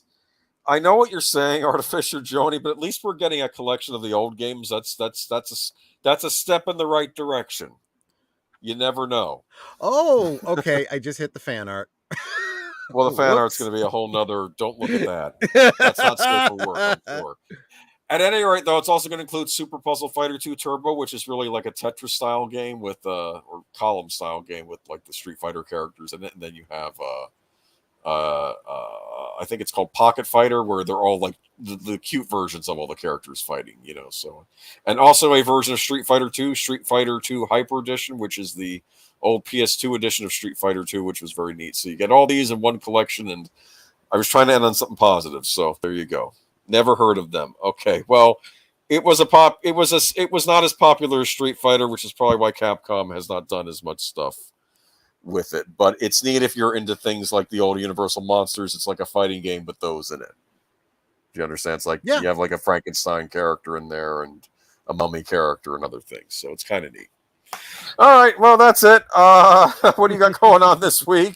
I guess I go first, right? Because no, actually, we both go first because we're both going to be on Mr. Matchstick's channel Tuesday night. Tuesday, we're going to and I wasn't able to tell them what your topic was because I didn't know last night. I'll just say it now. It's going to be Creep Show the series. Maybe we'll talk a little bit about the movie as well.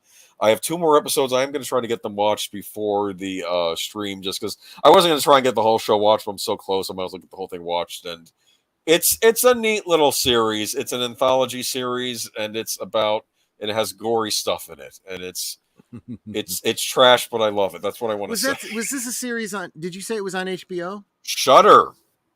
Okay. AMC Plus, the best streaming service. Okay. I'm being. I don't hate AMC Plus. My problem is their user interface has some problems. Actually, I'll say something nice about HBO Max. They put the Dirty Harry movies back on there. Oh, good. So, and for those of you who are interested, we are doing a Dirty Harry rewatch on Soundtracks the Birdbench channel on Wednesday. Hey, getting ahead of me. I was going to share my topic for Tuesday. What's your topic for whatever? So, time tracks, nobody cares. You remember Time Tracks? I actually think we had talked about me doing that one week, but Oh, I no, don't that's think not we what I. did, but go ahead. No. So Tuesday night over on Mr. Matchstick, Culture Fortress with Aged Boomer talking about Creep Show the series, which sounds very interesting to me. And I will be talking, and you probably have heard me at least mention it a time or two before, Twin Peaks. The entire, Oh, I have some franchisee things type to say thing. about that too. That's Good, a good, good. fascinating. You can That's actually. absolutely. Oh, go ahead. Sorry I to was going to say you interrupt. can absolutely jump in there with me. You know how I am. I'm not Well, real yeah. rigid. I'm kind of loosey goosey. So Well, you well, can. I'll let you do your spiel, and then I'll start talking about it too. I have to say that's a show that I really need to just give a full on rewatch of beginning to end, including the Showtime series Yep. and the movies, and watch it straight through again. I think it's time for that for me to do And that. let me tell you Yeah. something. There's a great deal of rewatchability there. And since you've already seen it, you already know where Yeah, it's but I saw going. like the series years ago. I think I even watched it a couple times, But but basically, there's yeah, no spoilers there for you yeah, anymore. Go yeah. ahead and watch it in chronological order. Go ahead and watch Firewalk with me Firewalk with first. me first, and then the Okay, series. And I can do that. yeah, that's probably just fine. I would not encourage someone to do that if they wanted to avoid spoilers and experience it, kind of like do you watch Star Wars and then find out Luke Skywalker is Darth Vader's son, and then you know watch the prequels, or do you watch them in There are all chronological sorts order of so there different is no orders people yeah. suggest to watch those. Yeah. So, but anyway, so yeah, and Oh, I'm also, you know, there's gonna be spoilers. I'm gonna assume that this, 30-year-old series, you already know the big thing. So, yeah. Uh, okay, I will look more into no, these no, characters. no. Morgan is hot, but Cammy is my favorite Capcom character. I'm bringing that up. They did a movie, but she's from Street Fighter too, and other Street Fighter games. Do you remember the Street Fighter movie with Raul Julia and Jean Claude Van Damme? Absolutely, it was his last film role. Yeah, great role. It was very campy, but I know at the time everybody was sneering at it, but I actually look at it now and think it's actually a Oh, I great. admired the hell out of him for doing that It's role. a great comic take on Street Fighter, on the He Street Fighter specifically universe. said he was taking this role because his kids liked the game and said, "Yeah, do it, Dad." And he says, He's "Okay, one of I'll the do it for greatest you." on-screen villains. He's so over the top in that movie. It's awesome. Yeah. But I want to make a point that Cammy in that movie was played by Kylie. I think it's Kylie Minogue, right? The Australian singer. You know who I'm Yes. talking about? Oh, I absolutely do. You can't be a fan of retro blasting and not know who Kylie Minogue is. But she And was also in one of the Doctor's Christmas yes, specials. she's a nice-looking lady. Yeah, she's And very attractive. there was Cammy has a stance that she does when she wins a match. And in the end credits for Street Fighter, and they show the characters, Kylie Minogue does the stance where she's showing off Cammy's butt. So Kylie Minogue is showing off her butt in the Cammy outfit, and I'm sure that made everybody very happy. Well, when you do something that's iconic to a character, that's the fans are Yeah, gonna love that, right?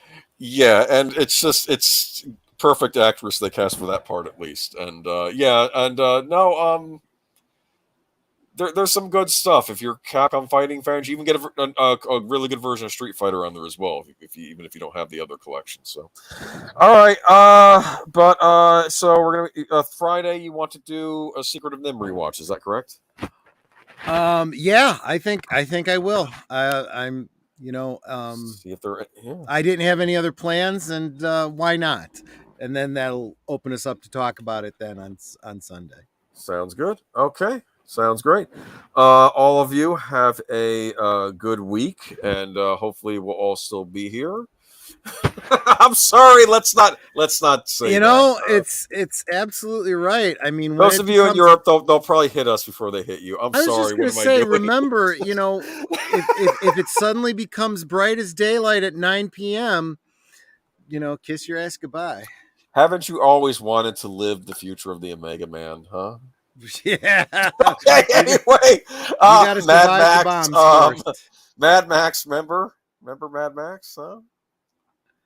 You know Yes. what? Maybe that's what you or Al or somebody should try for next month's on your channel. Do some of the Mad I'm Max I'm movies. I'm starting to think we need to do a Red Dawn rewatch. Yeah, that might be good. I need to watch that. So and all y'all have a good week and take care. And like I said, I think that Lord of the Rings anime movie. Keep your fingers crossed. I'm not saying it will be good, but you can do a lot with a movie, even if just talking about a battle that happened in Tolkien's. Like you can have the movie mostly silent, like where nobody's talking and it's just showing the battle in real time. You can do a lot with a film in 90 Mm-hmm. minutes that doesn't necessarily require you messing with the lore or what's established. So I don't know. We'll see what happens. Keep your fingers crossed. Y'all have a great week, and I will see you next time. So we'll Take try, care, hopefully. y'all. Bye bye. Bye bye.